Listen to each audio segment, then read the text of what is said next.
All right, everyone. Before we start today, I want to give a shout out to all the Patreon members as usual. These are the people that help financially support the show so we can continue to let it go and grow. It means more than anything to me that these people decided to come out of pocket to contribute. It ain't free to make this stuff, even though it's free for you to listen to it. So these people choose to support it, and it means the world to me. If you're interested in checking it out, go to patreon.com/bigtruth. There's 4 different levels of support that you can engage in, and they all come with their own little unique features and benefits and things of that nature. So check it out, patreon.com/bigtruth. Now, if you need motorcycle parts and you have, whether it's a stock bike or a cafe racer or a chopper or a desert sled, whatever it is you need to check out Old Bike Barn at oldbikebahn.com or on Instagram at Old Bike Barn. And that's Barn, B-A-R-N. Excuse the Boston accent. Sometimes I can't turn it down, and then I realize that 90% of the country can't understand what I'm saying half the time. But yeah, oldbikebarn.com. Especially if you got an old Japanese bike, they got some of the rare stuff that not a lot of people have for your old XS 650 or so CB 500 or whatever. So check them out, oldbikebarn.com. If you have issues with sleeping or inflammation or anxiety, and you've been interested in checking out CBD oil, but you don't want to get some garbage at the bodega, you need to check out Cradle Lake Clear at cradlelakeclear.com. Just go to their website and they show you the whole process of how their organic CBD is made, and it's high quality, high tested, vetted stuff. Check them out, cradlelakeclear.com. If you look like you are, if your dingus looks like it's a stand-in or like doing some 70s porn cosplay, you need to check out Manscaped at manscaped.com. They got a ball and genital area razor called the Lawnmower 3. Actually, they're on the 4.0. I'm sorry, it's Lawnmower 4.0. They got these special ceramic blades, so it keeps everything nice and clean down there with no nicks or scrapes or cuts. And if you use the promo code BIGTRUTH at checkout, you get 20% off your order and free shipping. So check them out, manscaped.com. They got all kinds of men's grooming products. Manscaped.com. Use the promo code BIGTRUTH at checkout. You get 20% off your order. And lest I forget, if you use the promo code BIGTRUTH at Cradle Lake Clear, you get 20% off your order there. So make sure you use that. Now, if you find yourself in the unfortunate situation where you've been in a motorcycle accident, you 100% need to get in touch with Law Tigers at lawtigers.com. They are a motorcycle related injury law firm that was founded by riders for riders, and all they do is motorcycle injury cases, and they have offices nationwide. So check them out, lawtigers.com, or if you go on Facebook and type in Law Tigers plus your state, you can get in touch with one of the local offices that way. So if you live in Minnesota, type in Law Tigers Minnesota, and you get the Minnesota office. If you live in Massachusetts, type in Law Tigers Massachusetts, you get that. You understand where we're going with that. If you are looking for some new clothing, check out Omerta at omertamia.com. I'm going to spell that because it might not be evident to you unless you're of Italian lineage, and you know about the code of silence. omertamia.com, or on Instagram and all the social medias at Omertamia. They got whatever you need: hoodies, t-shirts, freaking, it's fall's coming here, so you might need a jacket or a scarf, socks, whatever it is. Check them out, omertamia.com, the most legit and real streetwear brand there is out there. Use the promo code BIGTRUTH at checkout there, get 20% off as well. Saving you 20% everywhere, man. Just call me Mr. 20%. Now, if you're into weird shit like the occult or like serial killers, or you got a little dark side to you, but you're also into motorcycles and choppers and custom vans and, boogie vans and, things like that. Maybe you like some stoner doom rock and psychedelics and shit like that. You need to check out Heavy at heavy.bigcartel.com, streetwear brand. And also purveyor of nefarious wares by my man Zach Doom. Check him out, heavy.bigcartel.com, or on Instagram at Heavy Clothing. And if you want more information, if you're into motorcycling and riding or building custom bikes, anything of that nature, you need to check out Chop Cult, the biggest information clearinghouse out there for motorcycle related news, and biggest online message board system for that. You go on, you can check out, whatever topic you're interested in. Say you only want to look about stuff about British bikes, you can find a British bike forum. If you want American choppers or whatever it is, I guarantee they got a forum for it.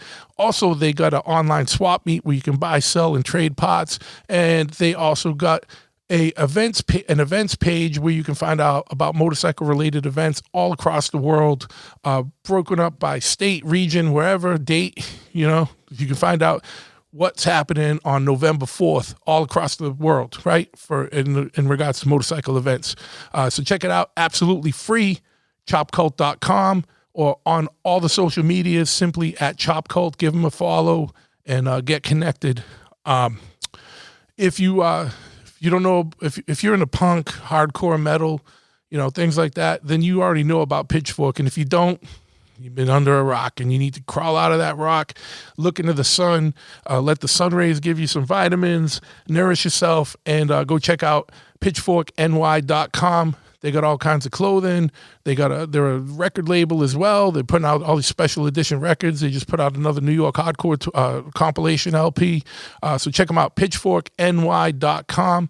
If you need more motorcycle parts, or you live in New England and you need some motorcycle service or customization, you need to check out my shop, Chopperhead, at chopperhead.com, spelt in the most masshole of ways, which is CHOPPAHEAD.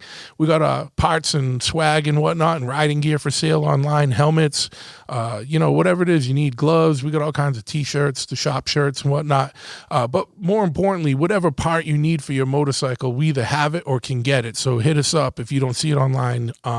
But even more important than that, we're a brick and mortar shop, so you can come in and we're full service. So whether you need an oil change or a full custom chopper built or anything in between, we do it. Audio for your bagger, speed work, performance work, whatever. Hit us up, chopperhead.com, 508-995-6764. Email me at truth@chopperhead if you have any questions or anything. And last but not least, check out the website for the podcast here at bigtruthpodcast.com. Every episode's up there.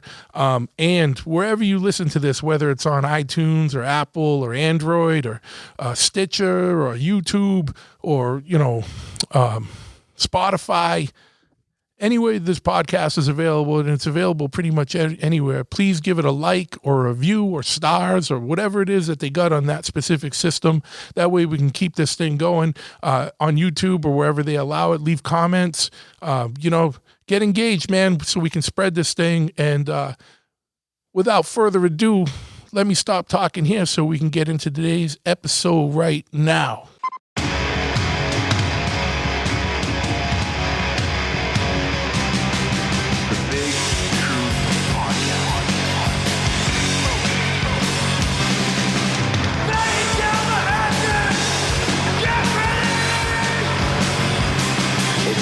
Sequence start. 6, 5, 4, 3, 2, 1. We have a liftoff. Yes, once again, we have liftoff. I want to thank you for tuning in to this episode of the Big Truth Podcast. And today I'm stoked to have my man Tad, the diet coach, on. And if you don't know Tad, he's an IFBB pro, recently retired IFBB pro bodybuilder. He's also been a judge. He's a judge for the IFBB. He's a trainer, a nutritionist, a diet coach, a podcast host, a whole litany of things. He's a man of many hats, a true Renaissance man. And that's why I'm stoked to have him on. We're going to have a lot to talk about. Tad, what's happening, man? Hey, Truth. How you doing, my friend? Yes. I'm so glad to be here. Thank you so much for having me on. Absolutely, man. And you're in beautiful, balmy Arizona, and I'm actually it's pretty balmy here tonight too. It's one of those humid days. It doesn't get super hot now this time of year up in Massachusetts, but it's still it's probably like 75, but humid. And that's what sucks. I miss the dry heat of Arizona, man. It was always beautiful out there. Oh man, well, I've lived out in Pittsburgh. I've lived in Baltimore. I've lived in Chicago. And I've also lived, like, of course, I was born in California, Southern California. I lived in Oregon. I went to school in Oregon. And I can tell you that I do not like living on the East Coast. It's too cold, man. Well, it's like Summertime is great. yeah. But everything else sucks for me. So like I'm like a more like temperate, moderate guy. Like I like fall and like spring. You know, like those days where it's like Right. 80 degrees or 75 degrees and no humidity. I live for the like 3 weeks of the year that we have that are like that. That's pretty much it. Right? Yeah, well, Here, it's like Flagstaff. Flagstaff was a good summer. So Flagstaff's like 80 and no humidity. You know, I remember that. I live in Tempe. Yeah, I know. It's pretty like right now. I believe it's like, what is it, like 100 degrees a day, something like that. Yeah, it's about 100 degrees, and, which really is cool enough. Like cool enough. 115. And when I first moved here 2 years ago, people were like, "Oh, do you know how hot it gets in the summers, man?" And I'm like, "Yeah, man. I fucking grew up in Vegas. I want that shit. Yeah, I want to." Well, I like the dry heat, but the only thing that would be better would probably be Hawaii. That's where I'll probably end up. Yeah, Hawaii's beautiful. I only went once. I went to Maui, and I was like, man, if it wasn't such a long flight, I'd be coming back here more often.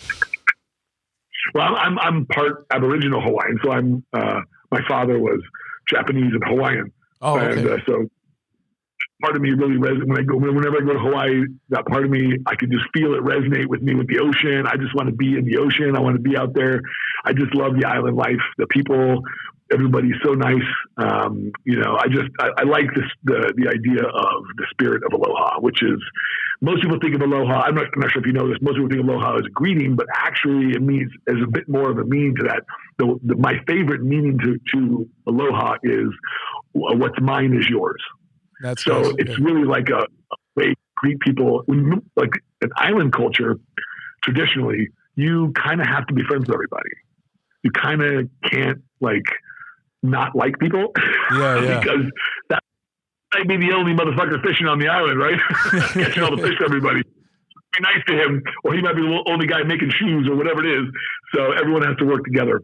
So actually, I really like that movie Moana. They made it. There's a song in the beginning and he sings about this. And man, maybe I'm mushy, but when I took my daughter to that movie a couple years ago. I'm sitting there in the aisles, I'm fucking in tears and shit because because it's touching me, man. Like I'm like, that's the way we should all be living. We should be living with this kid that he says this one line. He says it's a song. And he says her father sings it, and he's talking about her becoming the next tribal leader, and he's explaining how they live. And it's everything that we do, we work and we play. Everything we do, we share. Yeah. Because when you live on an island, you have to. You can't be selfish bastards like we are here in the States. when you really live on an island. But I get it. But anyway, that's my next destination. When I retire, I'll probably go out there and live there. I'll still do what I do. Well, that's part of my next destination. Because I gotta get there, man. I gotta live there near the ocean. Yeah, no, it's beautiful. It's beautiful out there, and everything you said. I was the same experience for me, man. People were cool. It was just like a nice, relaxing vibe, and it was just a good time. And I'm like surprised by like some of the islands. Like real estate isn't that expensive there. It's just everything else is expensive. You know what I mean? But like you can get a little place for not that much. Yeah. You know, like. Well, you know what expense is all about. Like if you look at prices in New York, I think still New York ranks out at the most expensive place to have to live in the United States. But I don't doubt it. That or San Francisco. Hawaii, I haven't checked recently because California has been. I mean, I was born in Southern California, but I wouldn't go back there. I wouldn't go back. I would go back to visit, but not to live. I wouldn't. So mismanaged. And I really don't like, all this crap they were trying to do. There was a huge exodus of people from the state. I think it was like 60,000 people a month were leaving at some point. And they were coming here to Arizona and to Texas. And there's still places like that. And it's still reasonably affordable to live. But man, I'm telling you, man, for anybody who wants to move here, I would tell them, look around because these people are coming and it's driving all the real estate prices up. It's good for people like me who own homes, but I don't want to sell my home because then I got to buy another one. Yeah, it's going to cost me more money. So it's not worth it. Yeah, it's But similar here because I live a little bit south of the city, and I used to live right in Boston, but now I'm like about 40 minutes south, and I'm actually in like a little wooded town, and everyone left Boston too and like spread out through the rest of Massachusetts and blew up all the real estate and even like the smaller towns outside of the city, you know what I mean? And the same thing, like Massachusetts fled to Western Mass and Southern Mass and into like Maine and New Hampshire, like the same way Californians fled to Texas and Arizona. And I know about that Arizona shit, man, because I've always like I lived there in the mid 90s, and I've always been like monitoring real estate because I'm like, I want to buy something in Arizona someday. And I used to get listings from one of the realtors out there, and I used to laugh because I'd be like, just show me everything under $100,000 in Tucson or whatever. And I'd get like 10, 15 pages. Like, I can't even get through all this stuff, like 500 listings, and that doesn't exist anymore, you know? And I never, if you got it. yeah, if I would have got in then, but you know, I'm a dummy. Yeah, I didn't do it. So I'll tell you, my home, like I bought my house here when I moved here 2 years ago.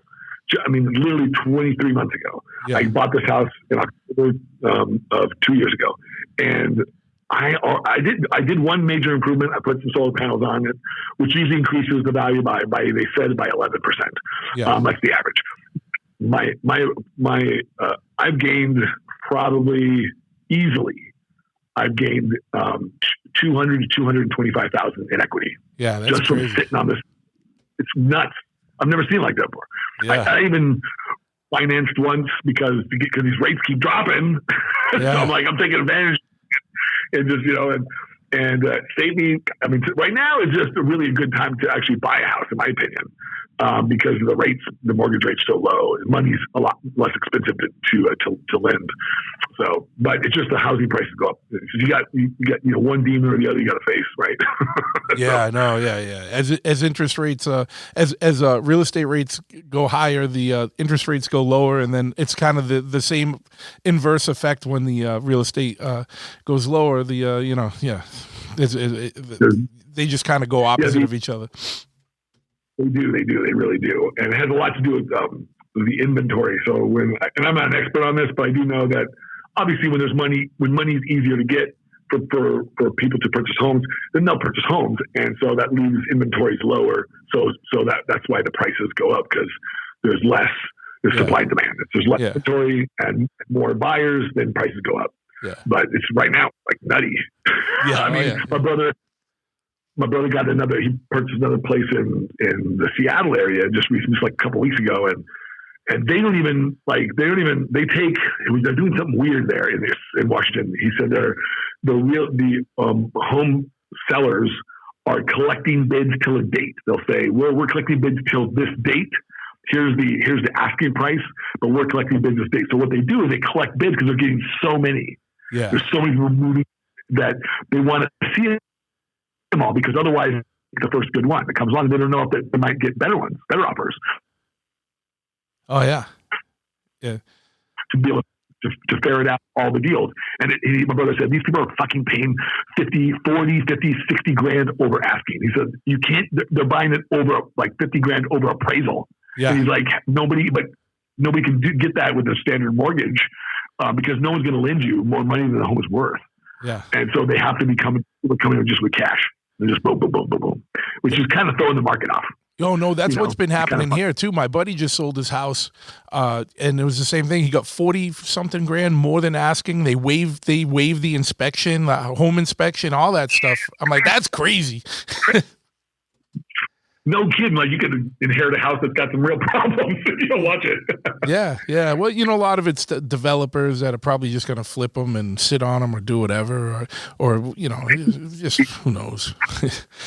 But I think certain areas, and I don't know about what you think about this, and this is just an idea that popped in my head. I don't know if it's a really good idea, but I think that there's some logic to say that maybe to keep housing prices realistic for most of us, because houses are supposed to be there for us to fucking live in, not for investors to invest in, and then it fucks everybody else who wants to live there. That doesn't seem right to me. It seems like we need to make sure that people have good quality housing. Everyone should have this.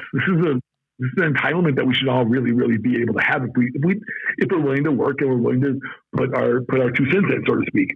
But when you have these investors come in, they just, in my opinion, they screw shit up.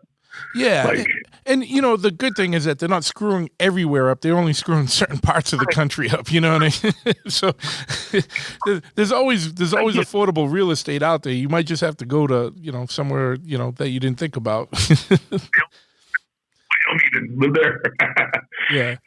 So how did you, I know you've been involved in bodybuilding for decades. Like what brought you into that? Like what piqued your interest and got you involved in getting involved in that? So bodybuilding. So when I was 15, it's kind of I feel like it's some kind of standard story you might hear from bodybuilders, but maybe it's not. When I was 15, I was a really skinny kid. I'm Japanese and Hawaiian, and then my mother, that's my father. My mother is European. She's English, mostly British, and German, and Irish, and Portuguese.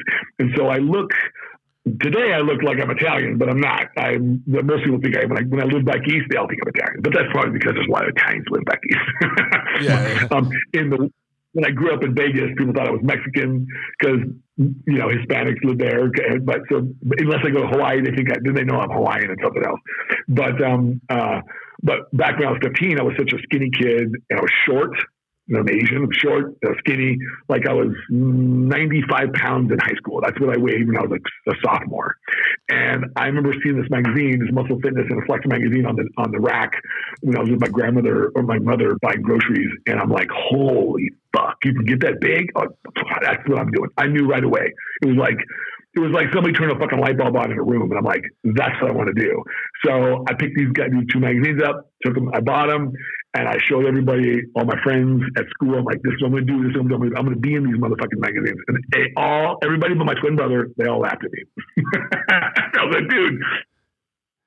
They were discounting that Hawaiian gene, man. Like, that Hawaiian gene will get you big, bro. I know that they weren't trying to hurt my feelings. They were just trying to save me from some disappointment, right? They're like, dude, maybe you should pick a sport like swimming or something. I'm like, fuck swimming. Like, you can't get big swimming, bro. I'm like, no. I'm going to be like this motherfucker right here, this dude here with 21-inch arms. And so that's where my journey started. And I never stopped until I'm 51 now. And so I've had a nice ride my whole life doing this bodybuilding thing. I never thought that I was going to ever make a career out of it. I just was pursuing it as a passion. I went to college and studied exercise science and nutrition and biochemistry. And then I took all the courses in that shit because I figured this was going to help me be Mr. Olympia. And then, so then I ended up getting a degree because I didn't want to get a degree in it. In the late 80s and stuff, in that time, there was no like vocation for me for being a diet coach or for being a nutritionist like the way I wanted to do it. So that was never even in my mind. What was in my mind was taking these courses so I can learn what I need to learn about my body and I can apply it. And then I'll be able to win these shows and be Mr. Olympia, right? Like be the best in the world. And so I took that approach and then realized halfway through school that people were coming to me because I was the biggest guy in the room usually. And they were coming to me for advice. And so I started helping people and training people. And it was just, I didn't even collect money. I didn't even ask for money. It was just people that were other competitors, the football team, the Oregon State football team, and I was there. The athletic director came to me and asked me to help with their weight training program and to help get the football players to size them up because we had such a small team. And so I did that. And so I kind of got introduced to like help working with other athletes that way. Sure. It started that way. Then it branched off to mostly I ran a vitamin store when I was in college as well. So I started to see all these other people who were non-athletes, but were wanting to become like athletes. They were wanting to train like them, be bodybuilders, but didn't want to compete necessarily. So they wanted to do all the same things that we were doing, that I was doing, and they wanted to change their bodies, but they didn't really want to compete or like get on stage or they weren't like playing a sport, but they wanted to look like it. And so I was starting to help some of those people. And that kind of sort of started the sort of planting the seed that I could make this into a viable sort of vocation. But I never still thought that I was going to do that. I thought I got out of college and went to graduate school, studied, I actually went to seminary and studied theology and ethics, and was involved in the Jesus Scholarship. I studied at one time in my life, I was a very sort of devout, sort of conservative kind of Christian, even though today I'm not very religious. I'm a very spiritual person, but not a very religious person. But at that time I was, and I think, and I was concerned about, I went to seminary to study theology and the Jesus scholarship, the historical Jesus. I wanted to understand who the historical person was that we call Jesus today. So that's what I ended up doing. And when I got out of college, I ended up doing stuff in technology. I still helped people. I still bodybuilded. I still competed. I just didn't think there was a vocation in it. So I didn't even ask people for money. I just helped people. I always had people that I was working with. Because I would always get in great shape for shows, and so I was helping them do this stuff. And I'm that nerdy guy who likes to spend hours in front of my computer trying to figure out what the fuck these drugs do, what the fuck these vitamins do, what the hell how this stuff works in my body, why am I getting this result? How do I track all this stuff? So I was doing all that stuff, and it just sort of lent itself to me preparing myself to really work with people on a full-time basis, which I ended up doing later on in life after I would retire from technology.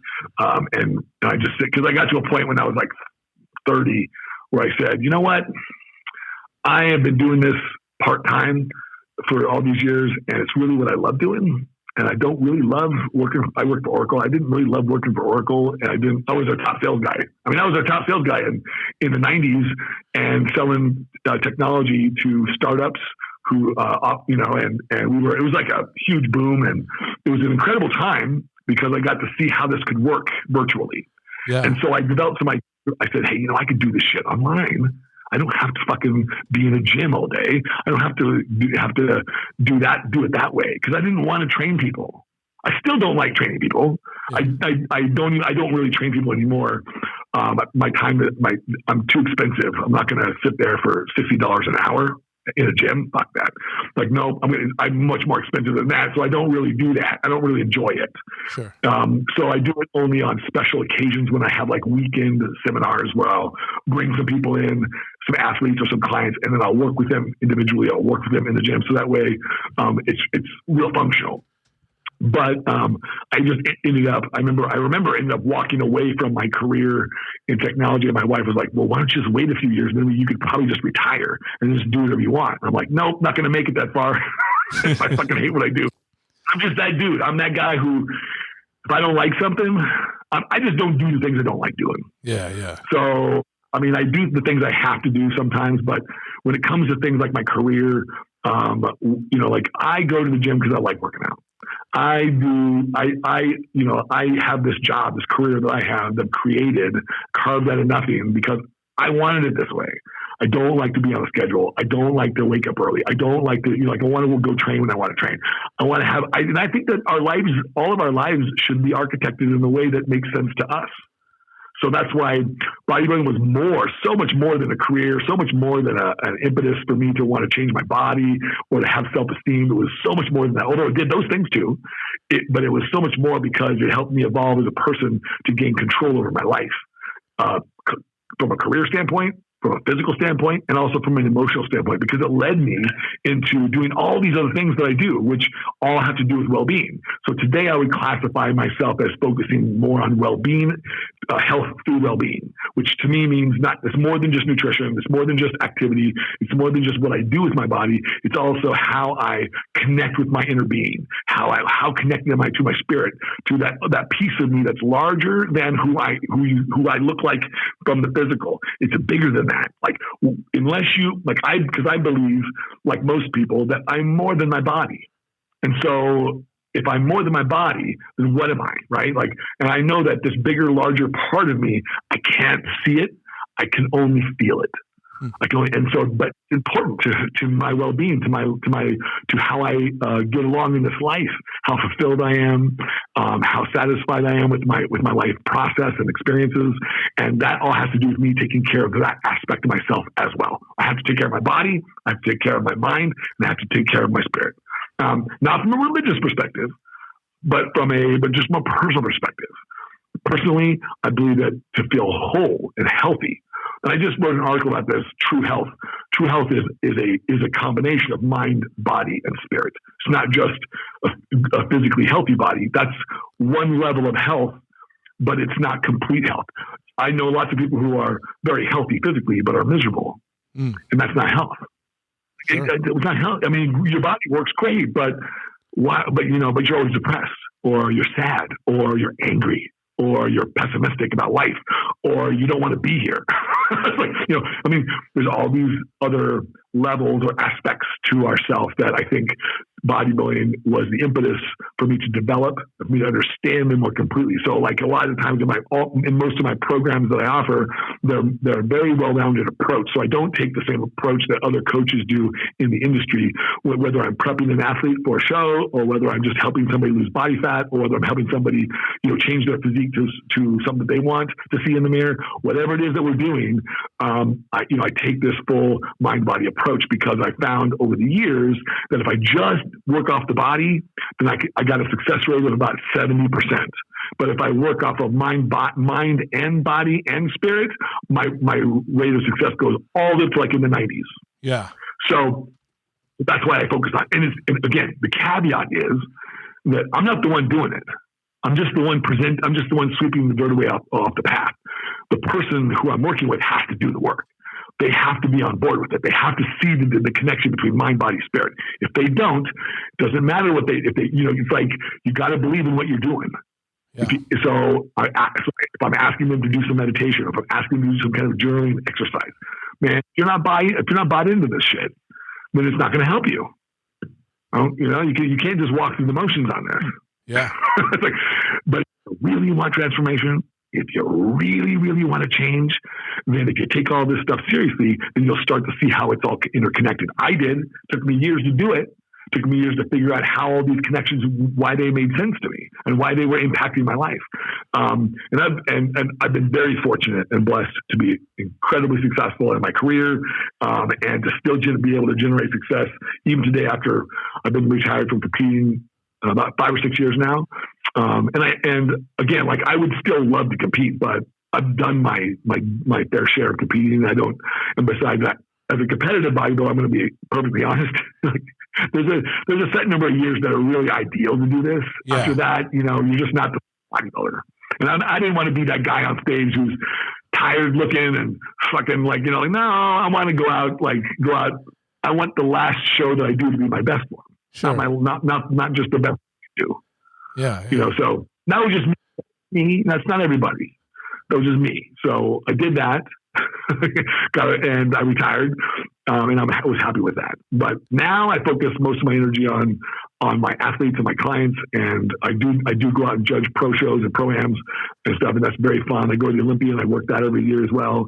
I'll be going this year in a couple of weeks to go to the Olympia. It's going to be a good, exciting one. It'll be a fun one, because Big Ramy is going to try to repeat. We're going to see what happens there. I don't know if you follow the industry or not, but he's probably the biggest Mr. Olympia we've had. I mean, Ronnie Coleman was pretty big, but Ramy, fucking that motherfucker's big. Yeah. Oh yeah. Yeah. No, I don't super follow it, but I do. I know Coleman. I know you guys are talking about, but like, because they're the major guys, you know what I mean? But I mean, this is a very interesting approach, and I know when we were talking before, you were saying you were one of the first, if not the first, kind of person to bring like nutrition and diet coaching online. Like, what kind of led you? Like, when did the switch flip for you? That it's more than just the physical aspects and the nutrition aspects. Like, when did you think more about you had to get the total mental kind of component in the as well as the spiritual component into it? How did that all come together for you? Because you don't see that a lot in a lot of the online coaching and stuff that you see around nowadays, No, you don't. I feel like people are more aware of this connection. I feel like I hear more about people being interested in mindfulness and presence, these kinds of modalities that help us to live more fulfilled lives. But I started to integrate it when it was important to me in my life.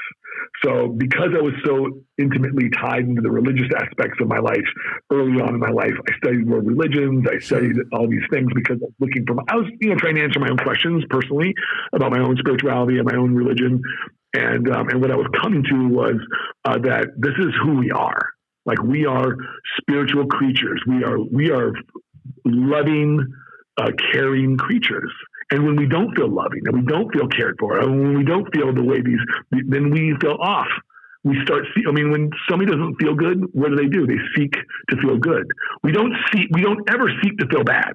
We always seek to feel good. But when we feel good, we seek to stay there. It's because I think, and what that usually feels like, it feels like love or joy.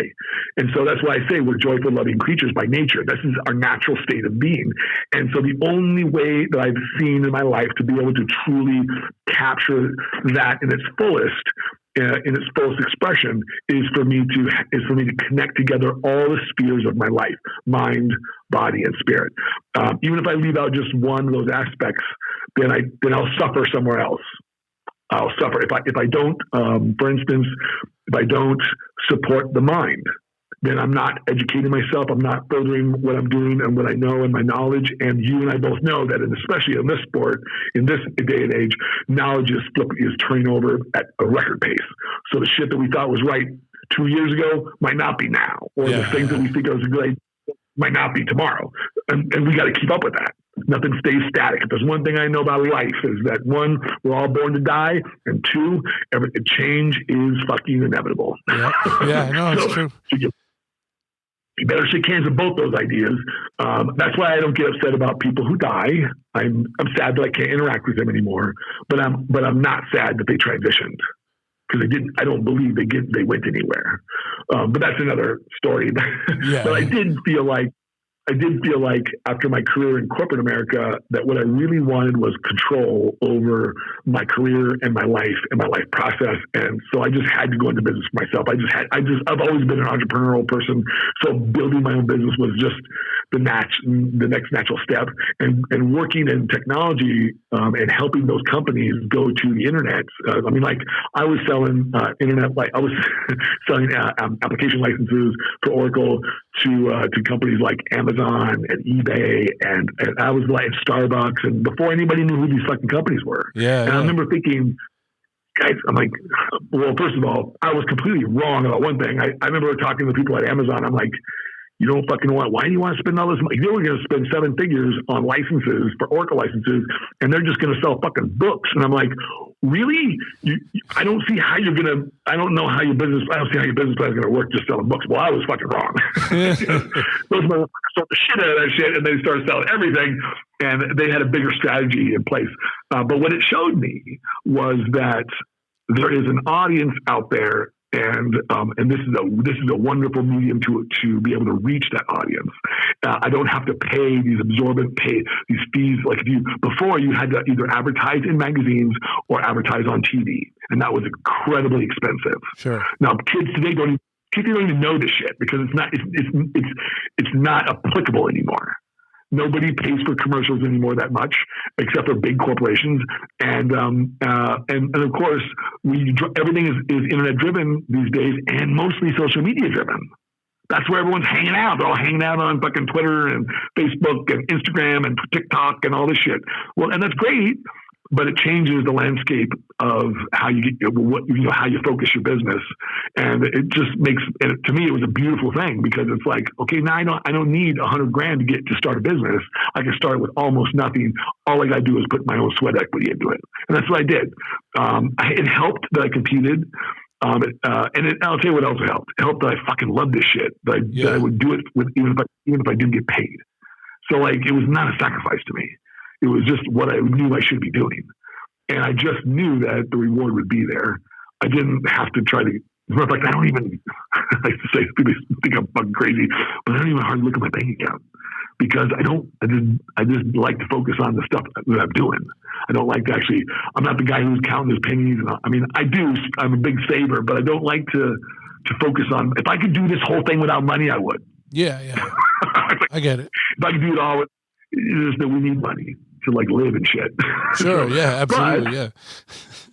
But that was my modus, and I just picked it up. I thought, if these companies can do this stuff, then I can go to the internet. And so I was the first guy. That was the first diet coach online offering these services in the 90s. And I remember every one of my friends said I was nuts for doing this. Like, you're going to quit your job? You can do this?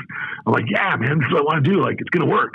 And they all didn't believe it, man. Of course, now, as you know, like, everybody wants to be a coach nowadays. And oh yeah, and they're popping up, especially probably because you don't have to put that much money on the line to kind of like delve into a business anymore. Like some people, like especially with something like coaching, you know what I mean? You can just be like, hey, I'm a coach, you know, and as long as you look the part, like you could probably get some clients fairly easily nowadays, you know?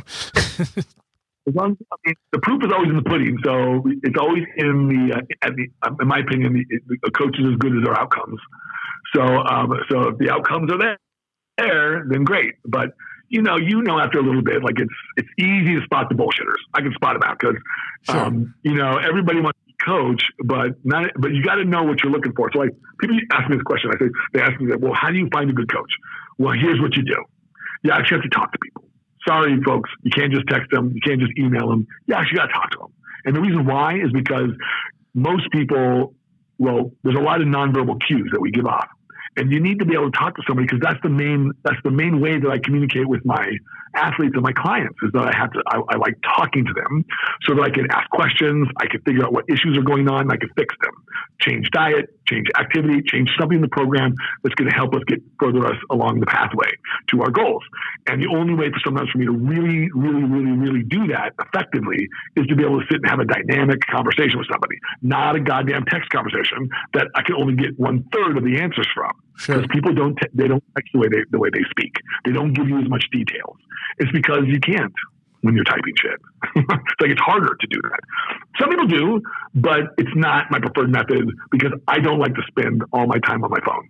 Yeah, I want to talk to somebody on the phone, or I want to talk to somebody face to face. I want to actually talk.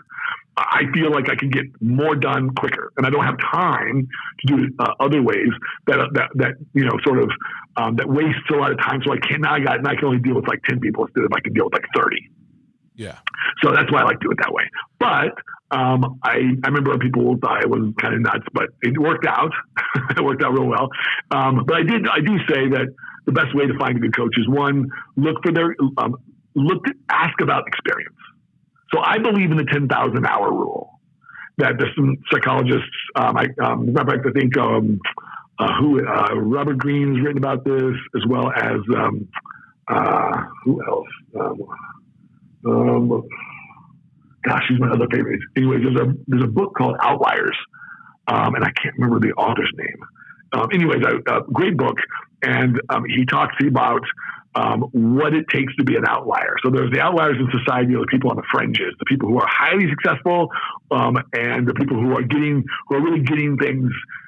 They're the top, the cream of the cream, right? The cream of the crop. The Mozarts, the Steve Jobses of the world. Those people who are excelling at these higher levels that nobody else really does, except for the top 1%.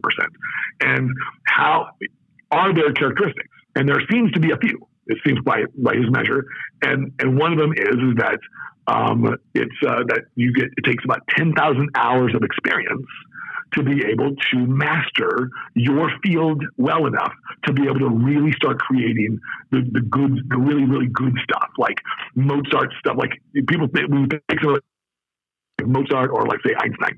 Both these individuals seem to feel the stories were told, and he goes over these in his book really, really precisely over these examples that people oftentimes think that those people were born like that. They were born to be a great musician or born to be this world famous physicist. Well, maybe not. But he points out that these people that led them down the pathway that allowed them to be able to excel. And one of the ones is they all have opportunity in terms of putting the kind of time it takes to master a skill like playing a piano or writing music or figuring out physics problems.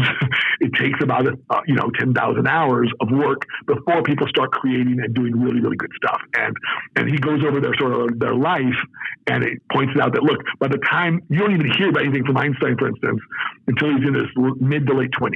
He's not producing the stuff that we know today as the great stuff that he produced until he's well beyond those 10,000 hours, right? Yeah. So same thing with Mozart. Mozart started when he was 3, right? His dad was a court composer for the Austrian court composer.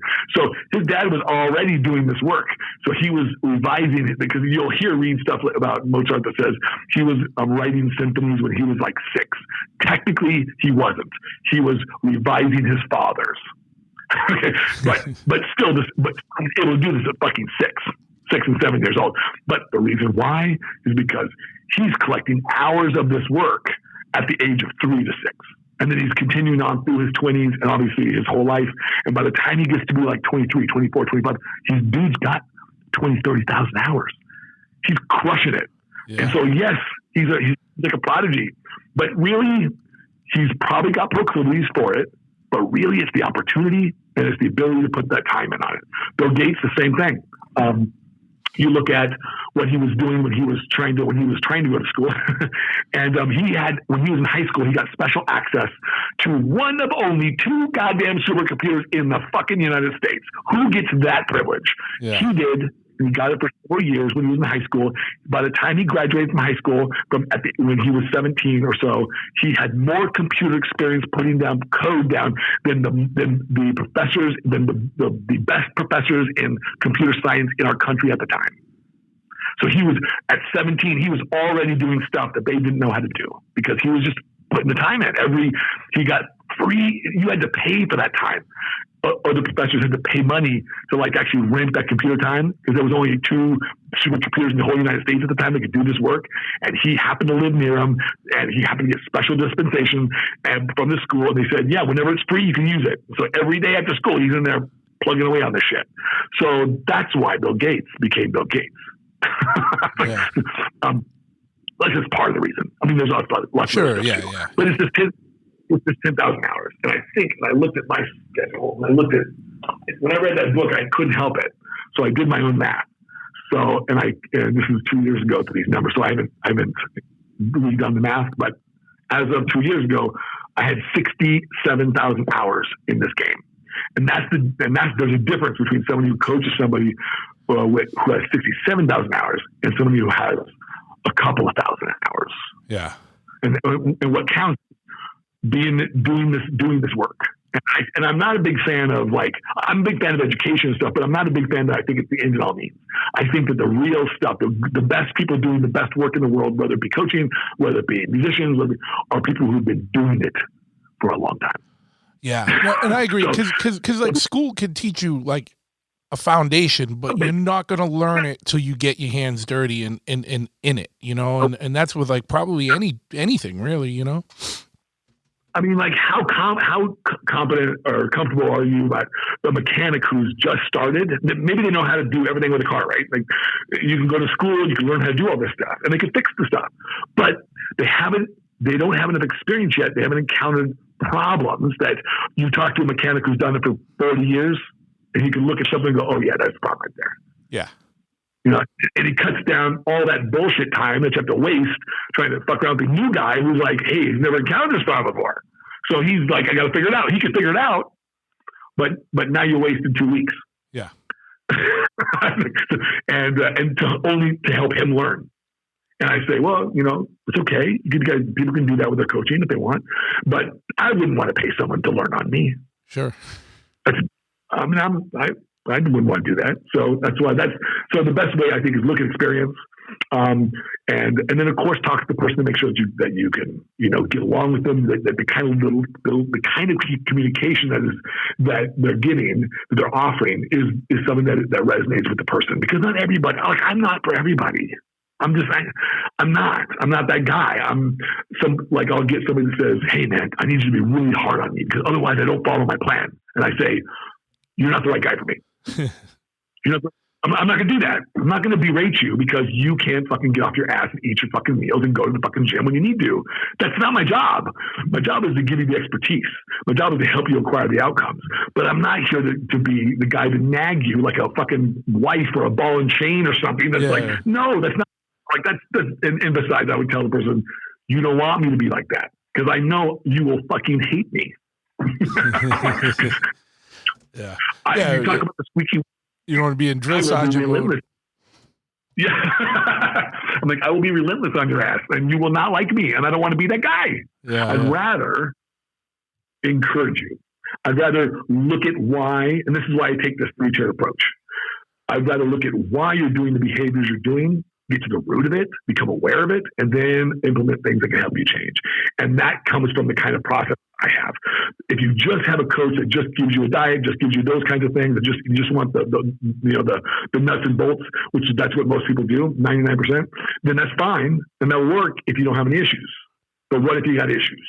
What if you can't? What if you're that person that just is having a hard time getting your diet straight, getting on doing on cardio? Well, then you got to go through a transformative process.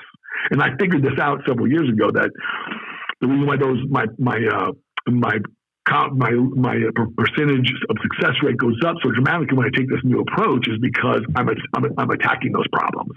And guess where they come from? They come from traumas, man. Yeah. They come from deep traumas that we all fucking have. We all have these internal issues. And so for those people who don't want to do shadow work, who don't want to do the real internal work of life that helps you to really understand who you are, connect with who you are, understand what your issues really are, and to solve them, because it's an uncomfortable, painful process. But when you're through the other side, it's like fucking gold. Well, if you're not one of those people who wants to do that, don't call me because I'm not the guy for you. I want people to go to those dark places that I can help them through, and then they're a more powerful, empowered person afterwards, and they no longer have those sticking points in their diet, in their activities, in their problems because they've alleviated the real problem. Behaviors are there for good reasons. All of your behaviors we're running programs. These are programs that we have designed ourselves through our experiences and through the meaning that we created with it. And when you don't even know when most of the 94% of the thoughts we think are automatic, they're programs, man. They're running every day. We're thinking the same shit. We're doing the same shit every day. And that's the reason why we're getting the same results. And so when you want to change the program, then it starts to feel uncomfortable. And if you can't manage uncomfortability in your life, you will not be successful, period. And I tell people this all the time. The most successful athletes in this world or successful people in this world do one thing consistently correctly. They manage their level of uncomfortability. If you can't manage how uncomfortable you get when you do something new, you're fucked. Yeah. Because you're not going to want to do it again. When I went to the gym the first time and had that crushing leg workout that made me not want to sit on the toilet for like 3 days, I was amped. I'm like, I'm hooked. Because I knew what the shit that meant, right? But some people don't get excited about that. Yeah, they're like, fuck this. Like, oh my God, I can't take a shit. So, all that inner dialogue we have with ourselves. And I talk about this a lot with my athletes. It's the inner dialogue, man. So I could always spot out a successful person who's going to be successful, a champion, and somebody who's just an almost ran. And it's by their internal speech, how they talk to themselves about themselves, how they talk to themselves about failure, and how they talk to themselves about success. It's like truly successful people failure. It's not in their vocabulary. And I don't mean like they don't want to fail. I mean that they literally do not see the loss as a loss. No, I didn't lose. I learned something. Yeah.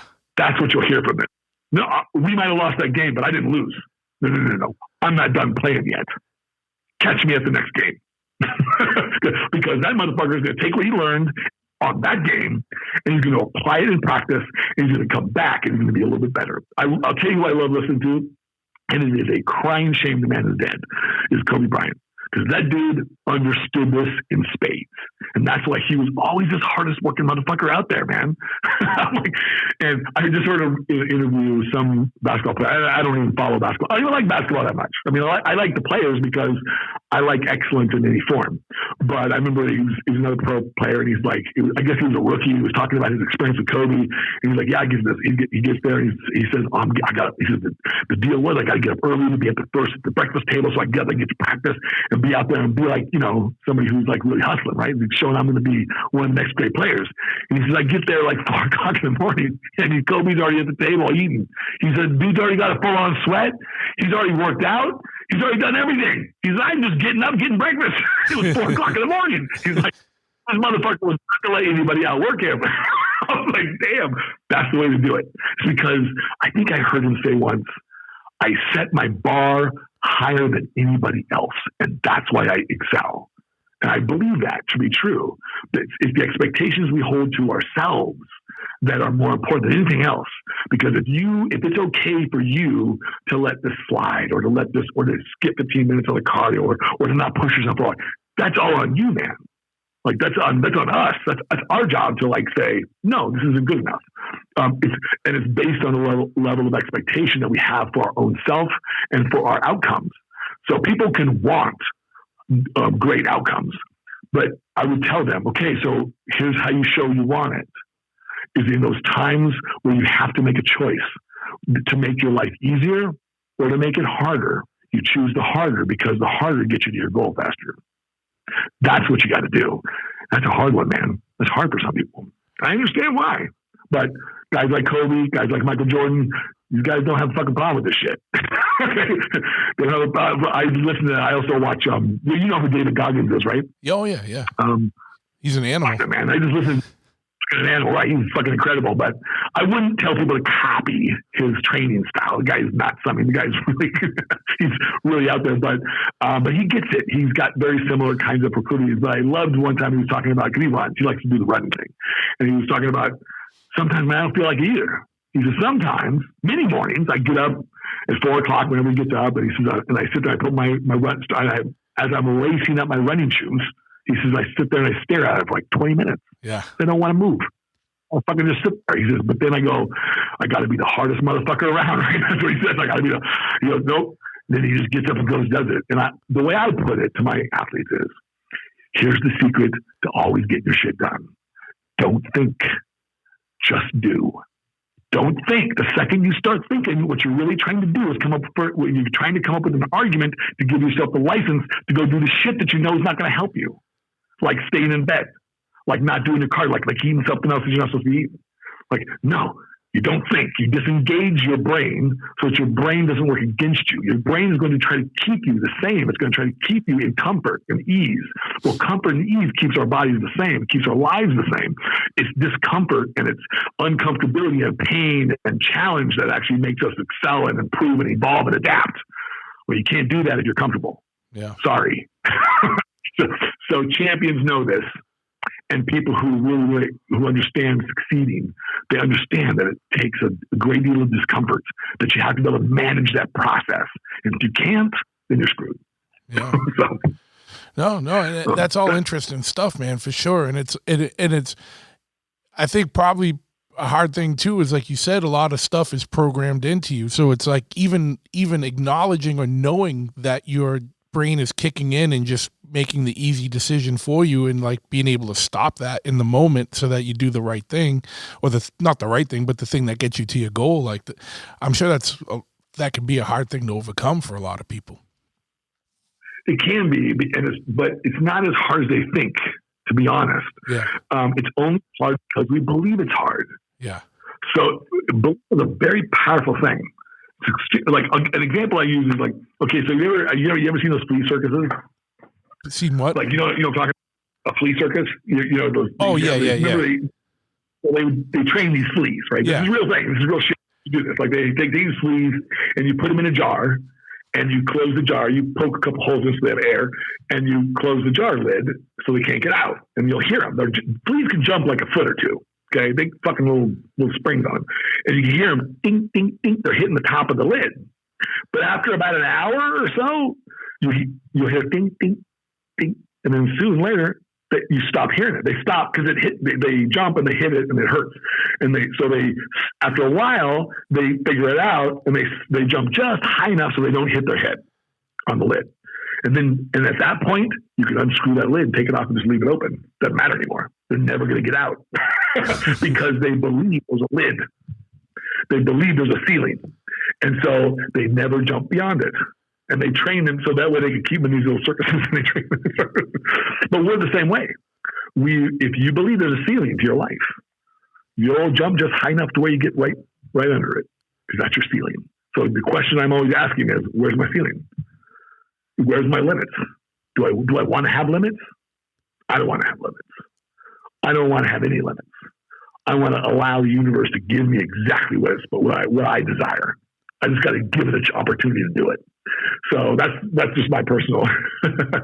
I know that most of us, we architect our own success, and we architect our own failures.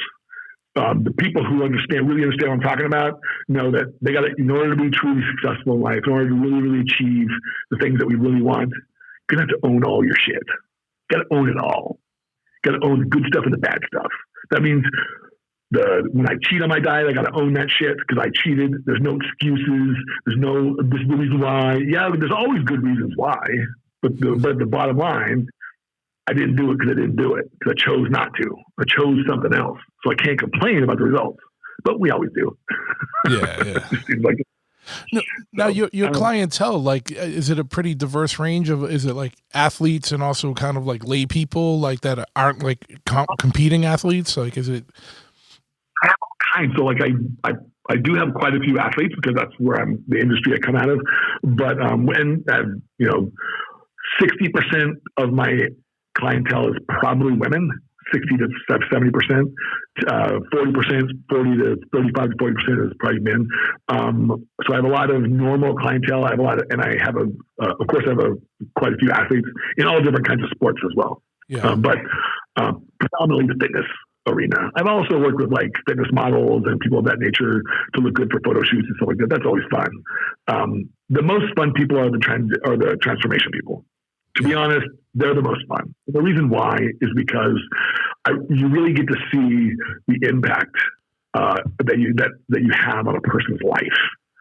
When I help somebody win a show, it doesn't change their life. Even if they get a pro card, it doesn't change their life. But when I help somebody lose 100 pounds, then it changes their fucking life. Sure. And all I tell them, I try to reassure them that, hey, look, man, I'm like, really, I get why they say that because they, I was a part of that process, but I try to remind them that no, do not let go of your power. Don't give it to me, man. I got my own. You hold on to it yourself. You did the work. All I did was point the way which path to take. All I did. You had to do the work. Give yourself credit so that way in the future, if something happens, you can take your power back again if you need to. People are always giving their power away. I never understood that. Don't give your power away. Don't give it away. It's yours. Everyone's got their own. Nobody needs you to agree with them either. So, and I think sometimes we do that sometimes and we do it in the guise of keeping it real. I'm just trying to keep it real. And I try to say, well, you're keeping it real negative. That's what it sounds like to me. I don't like it. I get it. There's always 1,000 ways to describe the same scenario. But here's the key. You and I get to choose. So why would I describe something in a way that makes me feel disgusted? I would rather describe it in a way that makes me feel good. I could look at my life and I could say, okay, here's some shitty things. Or I could look at my life and go, look at all these fucking wonderful things. Both are true, but it's my experience that I'm fucking with. So I am going to have a great, wonderful, loving, joyful experience in this life, predominantly. I'm going to have everything else too, but predominantly it's going to be joyful and loving. And so in order for me to do that, I got to fill up my moments with more loving and joyful moments than sad or depressed or angry moments. And so that's my choice. That's called perspective. What perspective or what vantage point am I going to view my problems, my situations, my experiences, and what meaning am I going to extract from those situations as well? That's all up to me. I'm the one that gets to do that. But everybody wants to take their power away and say, oh no, I was late because of this. You were late because you were late. Yeah. When you own that shit, I don't care what traffic was like. When you own it, then you can do something about it. But if you say, oh man, like traffic was bad, I get it. It might be completely accurate. And that might be the real reason why you're late. But you're still late. And it was up to you to be there on a particular time. I know this, that's why I never tell people to be on time. Because I'm routinely late to shit. It's because I got my own time. I got people call it TAD time. It's really probably like a modified Hawaiian time thing. But it is. It's true. It's like otherwise, if somebody who used the excuse traffic was the reason why I was late, then I would tell them, okay, so the only time you're going to be on time is when traffic goes your way. Yeah. And that's like, it's like, well, I mean, no, man, you get to leave earlier. Taking that route. Yeah. I don't know. But that is if you care about that. But my point with this is that we get to decide if we're going to embrace our sense of power and our sense of control over our lives, or if we're going to give it away. So somebody who doesn't own their stuff and uses excuses, they play the victim. That's what they're doing. They're playing the victim. I couldn't do it because of this. Oh, I couldn't do my cardio because of this. Or I just ran out of time. Motherfucker, we all have the same amount of time. You didn't manage your time. That's the difference. You didn't manage it based on what you wanted to get done. You managed it based on something else, and that's not working. Yeah. So you got to manage it based on what you want to get done. I get it, and I totally understand why people do what they do. I want them to understand it so that they can take charge of it. We're all in control. So none of us are out of control here. No matter what we think, we're not. We have full control over there's really only two things in this life that we truly control. We control what we think about, and we control what we do. That's it. Okay. Everything else is a crapshoot. Yeah. Right? I can't even guarantee I'm going to get to the gym every day. I can get in an accident. I can have a heart attack. My house can catch on fire. I mean, a number of things can prevent me on any given day to get to the gym, but I just assume I'm going to get there. We all do this. And then the times that we're not there, we go, oh, it's because of this. It's like, well, but is it really? Yeah. I don't know. I would prefer to not play the victim. Bad things happen. That's how I learn. I don't care if they happen. What I care about is, am I learning from them? I can't learn if I don't admit it. If I say it's the traffic's fault, I can't fuck with traffic. What am I going to do with that? How am I going to control that? I can't. But if I say, I was late because I didn't leave early enough, traffic was bad, and I didn't leave early enough. Now I've taken ownership. Now I can do something about it. I just leave earlier next time. It's pretty simple. It's a pretty simple scenario. But that's just an example of how I do like to try to. Yeah, because like you said, a lot of it's simple, but it's just a matter of perspective and having someone, if you don't have that perspective, have someone show you that perspective so you can adjust how you think about things and like you said, take ownership of your bullshit. And, also the good things, but, take ownership your bullshit so you can learn from it and correct it. I think it's the wise person takes ownership of everything in their life because they know that they're in control, or at least they know that they exert a certain level of influence over all these things. And it feels better to me to be able to have some control than to feel out of control. Yeah. Right? Like if I couldn't accomplish things in life because everything else was getting in my way, that would be really goddamn frustrating. Sure. Yeah. If I had to rely on people liking me to get a pro card, fuck, that would have been frustrating. Because what if these judges don't like me? They might not like me. They just go but it's not just based on that. It's based on other criteria. And but I didn't have a lot of control over that either. I didn't have any control over how they saw my body in relationship to the criteria. I didn't have any control over who was standing next to me on stage, or maybe some judge just fucking didn't like the way I looked. And it's very possible. I sometimes sit on panels and there's two competitors that are close, and one of them I just like better because they look better. Their body just, it flows better, and it's hard to put that into a concrete statement that says, okay, well, you didn't win because the other one. All I can say is I just like the way the other person looked better. They were tighter. They were this. But they were more aesthetically pleasing. Some of that we don't control, right? But what we do control is our effort, and we control what we think about, and that is enough to generate the experiences that we need in this life. We may not, I may not be the next Mr. Olympia, but I could certainly have a life like that, and I could certainly feel like that, and I certainly have. I absolutely have in my life. And I also had the advantage of being able to know all these guys too. And I'm going to be honest with you, man. It is a cool fucking thing to sit there and work out with and to be friends with your fucking idols. Oh yeah. I've had the luxury of being able to do that, and it is fucking cool. Okay, so and I wish that on everybody. To be able, I posted a really interesting article today, a thing today. It was somebody talking about. I don't know if you remember this story. It's in 1982. There was I think it was I can't remember which baseball team. Let me see. It was Fenway Park. It was in Fenway, and it was Jim Rice. I don't know if you remember him. Yeah, Red Sox. They hit he hit a line drive out there, popped some kid in the face. Kids went down. bleeding. And of course, he sees this. He bolts up there. He's in this.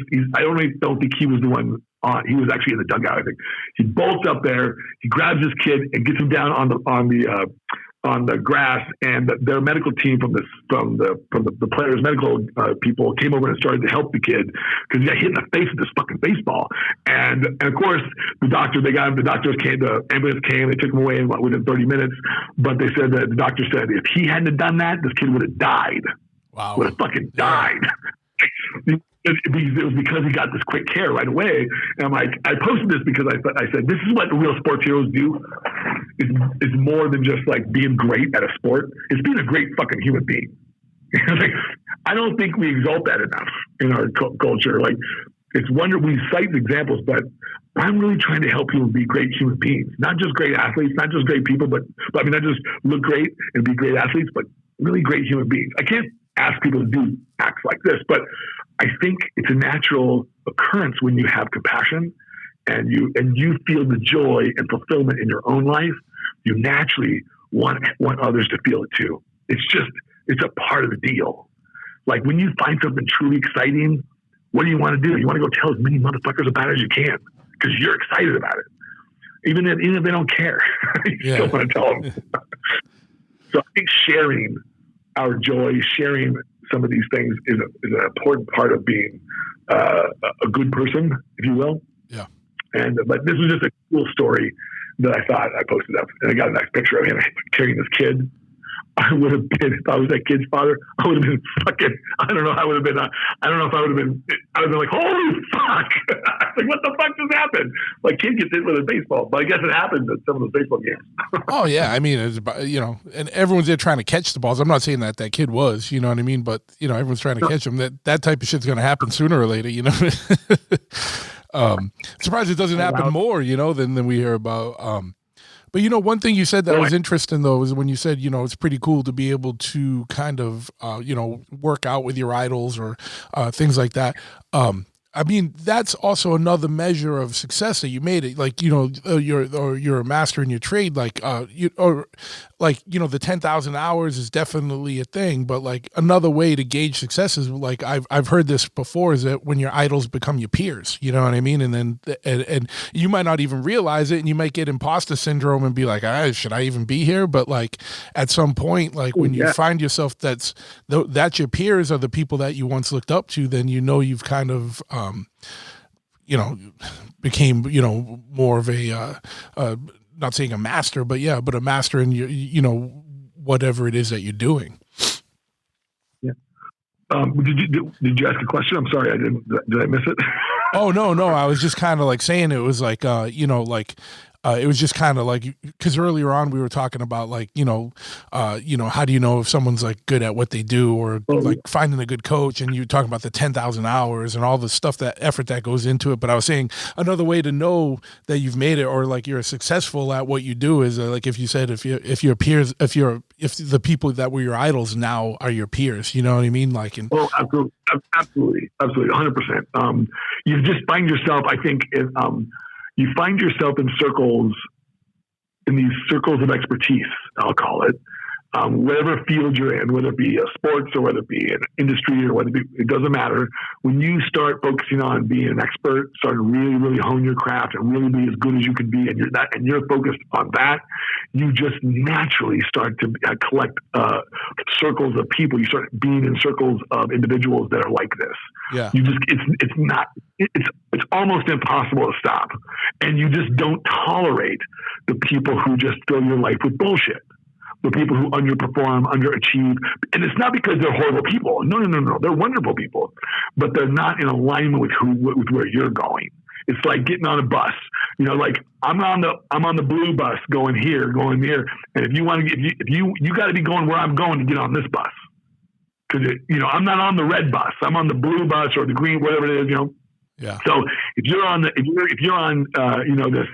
fast track to achieve, like I found myself in these circles in bodybuilding because I was not accepting anything but success from this. So like I was going to learn what I needed to learn.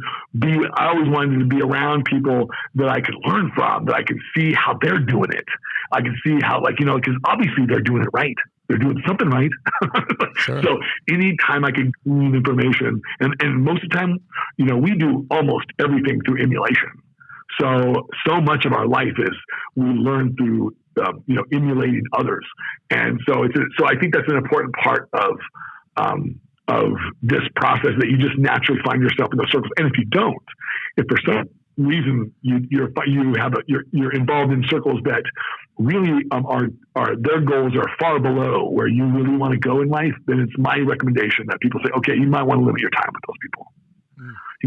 Show me the top 5 people you hang out with. You hear this all the time. I don't know who is in the site. I know several people have said there's some famous entrepreneurs and motivational speakers, but show me your 5 people that you hang out most with, and I'll show you your success ceiling. You look at the most successful people that you hang out with, on a regular basis, that's as high as you can go. That's what they say, and I believe that. So if you want to raise your ceiling, then you will naturally find yourself in circles that have people who have higher ceilings than you. Yeah. Period. That's all there is to it. And when you find yourself in those circles with people whose ceiling for success is much lower than yours, you feel it. You feel it. When somebody says, oh man, I can't wait, I might get this job at fucking Target tomorrow, and there's nothing wrong with working at Target, okay? But if your goal is to be a billionaire and you're hanging out with people working at Target, you're probably going to feel uncomfortable. Yeah. You're going to feel that shit. You'll be like, hey man, I know you got to go to work, but I'm going to have to, so I got to go do something else, bro. But like I said, there's nothing wrong with doing any job. And success in my mind is actually a lot less economic than anything else. But I'm just using that as a common metric. Sure. Yeah. Most people use. My definition of success technically is being able to exercise my joy and my happiness in my life.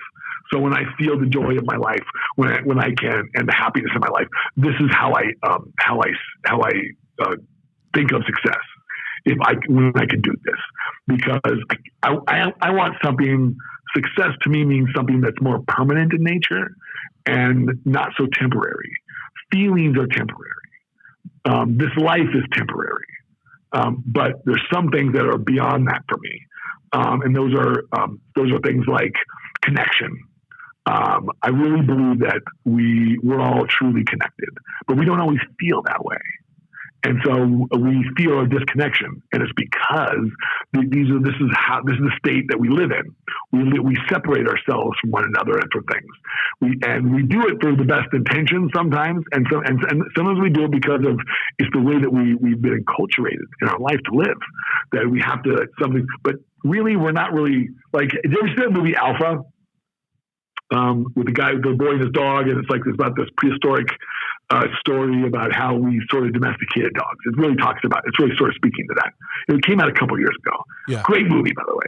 But it's really talking about, but what you really see, especially if you're interested in anthropology or sociology, you really see how, one, we relied on animals to help us survive. But two, when we're alone, we fucking suck. Okay? When we're alone out there in nature, there's so many other creatures that can fuck us up. Oh, yeah. We are not that. We just aren't that badass. Unless today we are, because we got guns and we got all these other weapons. But I don't care, the strongest dude on the planet. Put him right out there and put him up next to a bear or put him next to a tiger. Fuck, I'll put my money on the tiger or the bear any day of the week. Absolutely. Okay. Yep.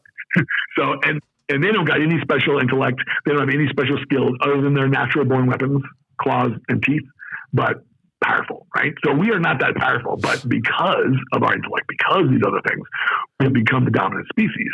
And it's really sad. So the movie really highlights, especially for somebody like yourself who's got a history in some anthropology, and if you're interested in that kind of stuff, I think you might enjoy it. I liked it a lot. Honestly, that's one of the movies that was on my list of things to see and then slid by and you forget about and then as soon as you mentioned, I was like, oh shit, I've been meaning to watch that and I forgot about it. So I'm gonna put that back on the queue, Dialogue was a great movie to watch because language was limited, but they still have some language there in the movie. I won't spoil the movie for you, but great movie. It really is a good movie. And they, but I did like the way they really tried to highlight in the movie. They must have consulted with some anthropologists or something, because they tried to be accurate to how we might have domesticated an animal, how this could have come about, sure, and what kind of impact it would have on our living. And you really see, man, you're like, this motherfucker's fucked. I like watching movies like that where people they have to make it through like harsh conditions, and they like make it. And you see because like that one movie, what was that one with the fellow? It was a true story about the fellow who was out in the desert somewhere, and he was hiking and he got trapped, had to cut off his arm, part of his arm. Remember a couple years ago, it was the movie got an Oscar. Who was it? I think got an Oscar or got an award or nominated. I don't know that one. He had to cut it from the elbow because he got wedged in this thing. He was rock climbing through this one area in Moab or somewhere. And he gets caught. And of course he falls down this crevice and gets caught, and he can't get free. He's stuck. And it's his arm. Part of his arm is stuck in between, and he's in between these big rocks, so he can't get loose. So he's got no water, and he's but he's got a video camera. True story. It's like a true fucking story. It really happened. And so he films himself. He's only got so much battery life.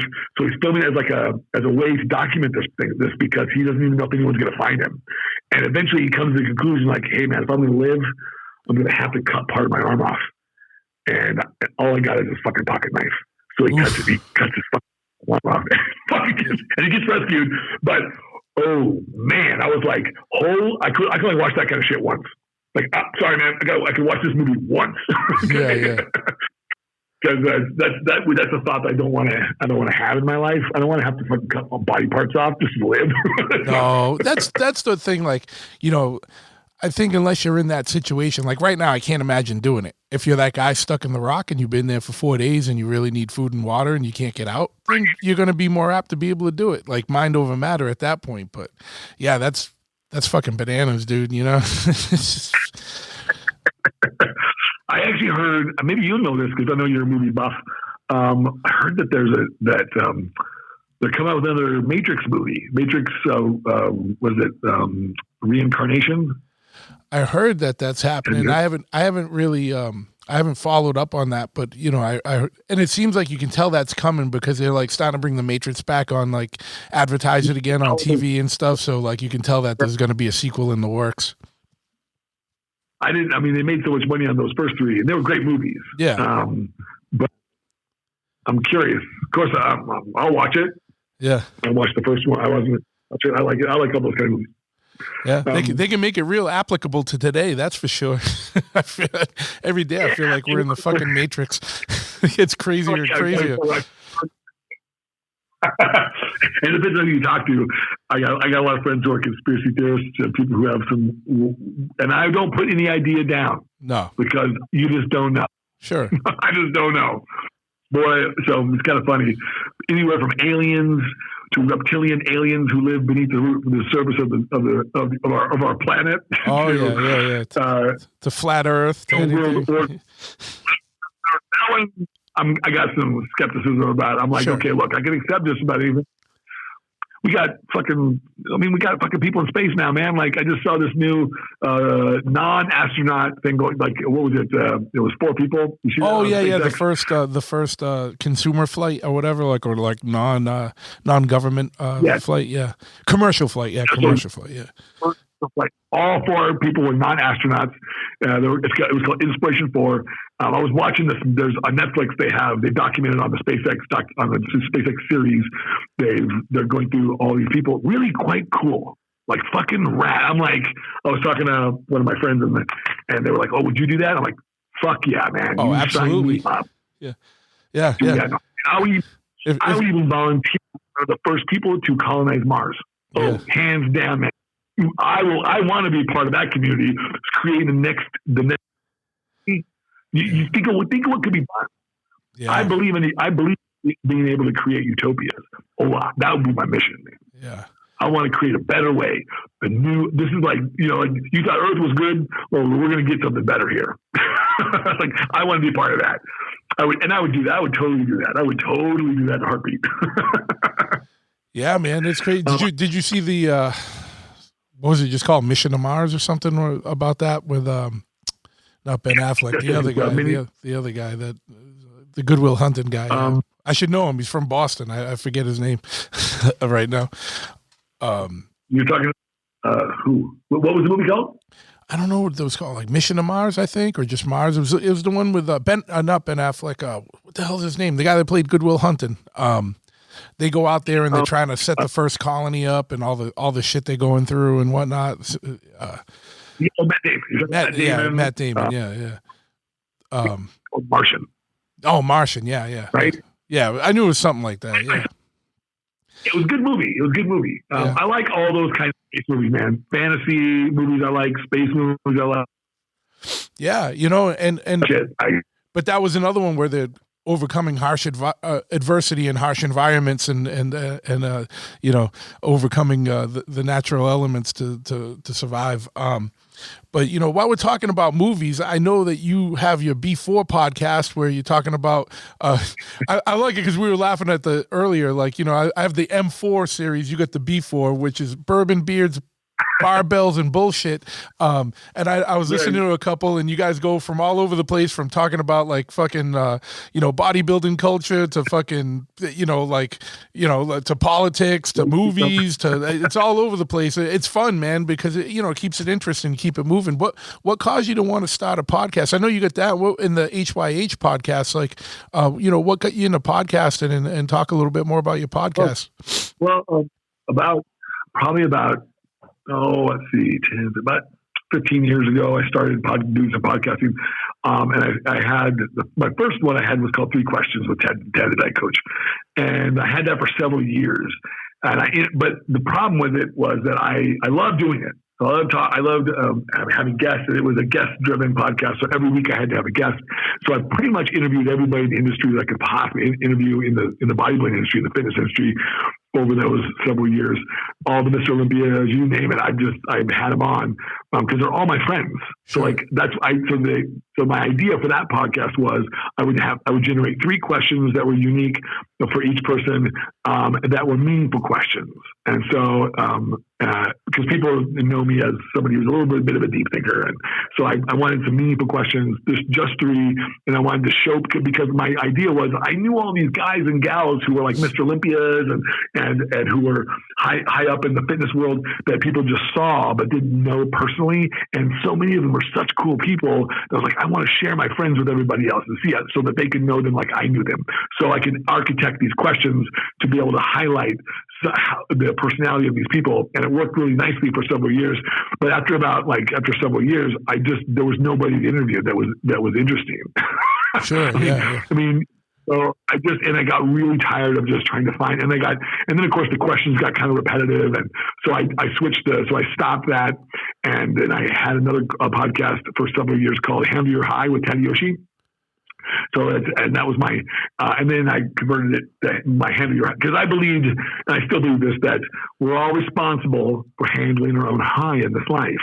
That you're responsible for managing your emotions. I'm responsible for managing mine. Don't ask me to manage yours for you, and I won't ask you to manage mine. But and the reason why I think this way is because this is what most of us do throughout our life. You need to do this so that I can feel better about you. That's really what we're saying when we ask people to do things that they don't want to do.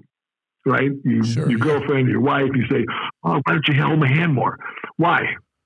If I want to, I will. And maybe it's a good thing to do that. But the reason why she's taking the request is so she can feel better about you. Not about herself, but about you. And so, but it's not, but I believe in all the relationships of our life, we're not responsible to manage the emotions of other people. That's not a power that I have or anybody else has, but we're always asking that question. So I named my podcast that. It's because I was focusing so much, very, very heavily in that time on this inner work, this inner development, and which is really when I was really coming to many of the things that I do today, modalities and exercises and things I use in my practice today when it comes to transformations and when it comes to really being able to work on that inner self and the outer self, transform it from the inside out. And because that's the process, you always transform inside out, never outside in.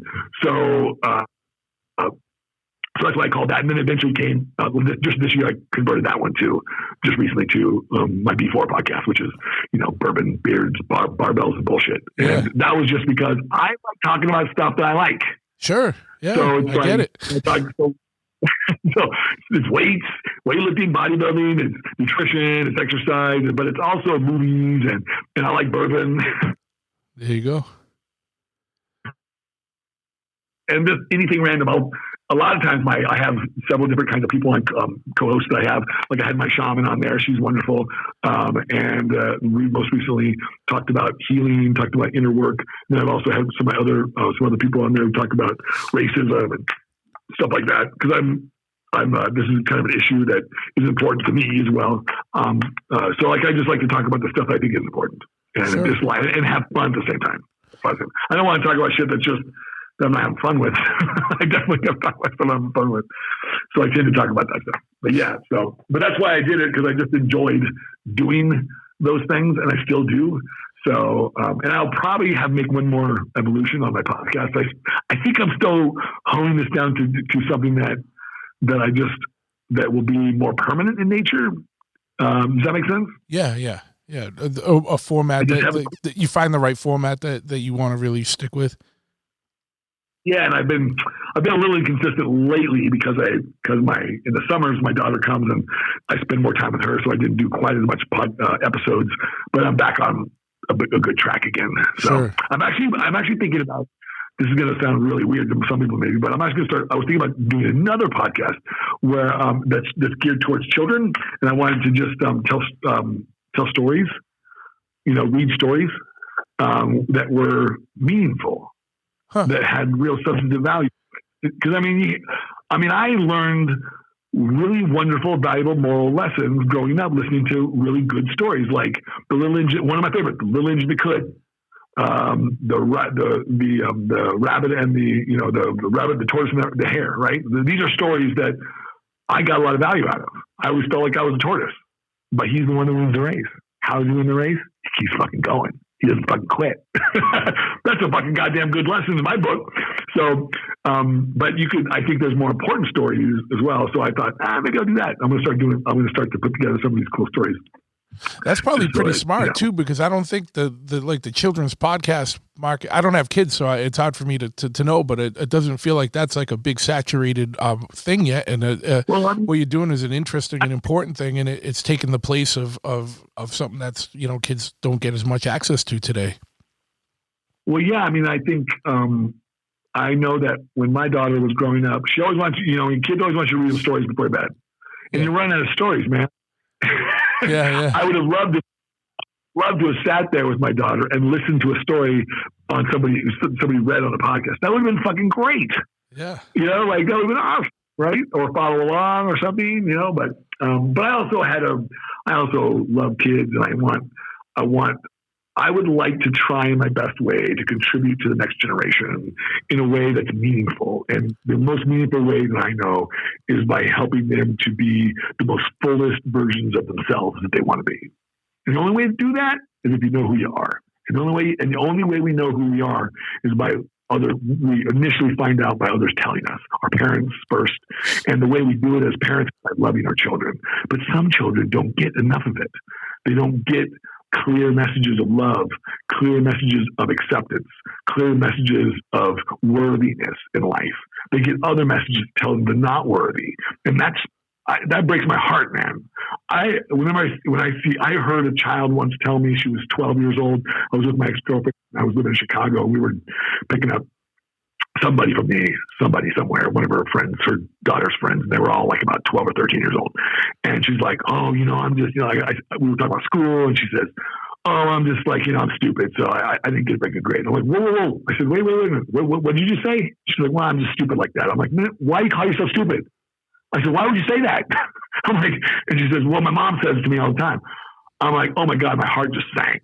I'm like, you're fucking, I wanted to tell her, you're fucking kidding me. Your mom should be slapped in the face. Yeah. Like, why would you say this to your child? Like, even if she is stupid, don't tell her that.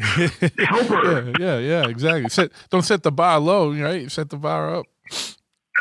So I thought, gosh, sometimes I know that, like, my daughter, she's so cute. When she was younger, she would call me. I remember one time she called me. I was at the grocery store. It was a Friday night, and it was like 9 o'clock. So I'm like, I'm like, hey, sweetheart. And I'm in the store on FaceTime, and she's like, hey, I got my friend with me. I said, do you think you could talk to her for a second? Yes. I said, what do you mean? And she says, well, you always make me feel good whenever I feel sad. So would you talk to her and make her feel good too? I'm like, oh, I said, what's going on? And she said her mother was like not letting her see her father. They were getting divorced. And her mother was holding her back from seeing her dad. And I just gave her some words of encouragement and told her that her dad I bet you your dad really does love you. I bet you your dad really does want to see you. He just can't right now. Just give him a chance, to do that. And because it was her mother that was sort of, I didn't know all of the scenarios, so there could be some very logical reasons why this didn't happen. But she wasn't feeling very good, and I respond to that, and she felt better. But the point is that I think that it doesn't take much. It doesn't take much to make a child feel better, even if it's just telling them how worthy they are or how wonderful they are. Because we all need that. We all need that, and those are the messages that we tend to repeat to ourselves over and over and over again. And they can either empower our lives or they can disempower our lives. So I'm very, very, very aware of those kinds of things. Language is incredibly important. I have an identical twin brother, and he's a professor here at ASU, and he's actually a rock star in this field. He actually does this work. He is a professor in rhetoric and composition. Specifically, teaches. He focuses on writing assessment, pedagogy, and how to assess good writing, and as well as racism and ethnic identity. So he focuses on all these things. So right now he's like blowing up the charts. He's got several Book of the Year awards because he talks about racist studies and all these things. But he and I both talk about the power of words. And I'm using I'm paraphrasing from him, but I agree with him that words are magical. That what we say to each other can encourage someone or can break them. Yeah. And we have to be cognizant of that if we're compassionate. I'm not saying you can't say shit because I don't believe in doing that, but I do believe that we can be compassionate towards others. If I know that something that I say could hurt somebody's feelings, I'm not going to say it. Why would I do that? Unless there's a bigger purpose beyond that person, right? If there's a bigger purpose that is more important, then of course, but I don't want to intentionally hurt somebody's feelings or make somebody feel bad, but I'm also not there to manage their feelings. Yeah. So I'll try my best to not create that puncture wound of truth. But at the end of the day, I'm still going to speak my heart. You're still going to hear that from me. And I would tell those of weaker constitution, I would tell them, you better learn how to sack up because life, I'm as nice as it get. And if you're getting hurt by what I say, I feel for you then. Yeah. Oh yeah. Yeah. There's a lot of callous people that aren't going to pat it for you, man. And it's like you said, you give someone the power to, you can't give them the power to fuck with you. You know what I mean? Like through words, we do it through our reaction. So we're either one of two kinds of people. We're either a reactor or we're intentional. And I'm going to tell you, most people in this life are reactors.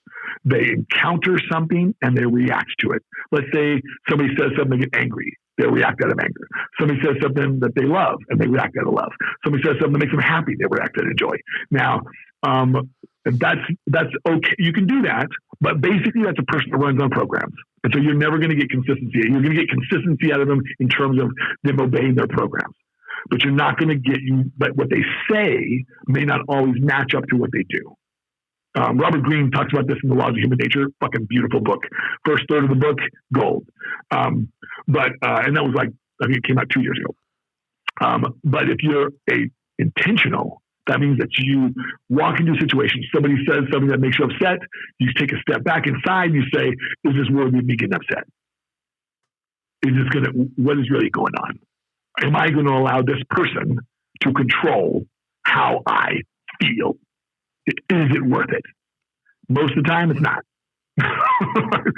Most of the time, if somebody pisses you off, you're better off just writing that shit off. Right? Because you're not, you punch him in the face. Okay, so now you punch him in the face. Still said it. Still out there. Now you're the one who feels bad, and you're also the guy who punched the guy in the face. you're being the bigger dick now. They just said shit. You actually did something about it. So now you're the bigger dick. So, or you might catch a case. Yeah. Yeah. Or worse. Yeah, exactly. It could be an MMA fighter who just takes your shit down and fucking kills you. Yeah.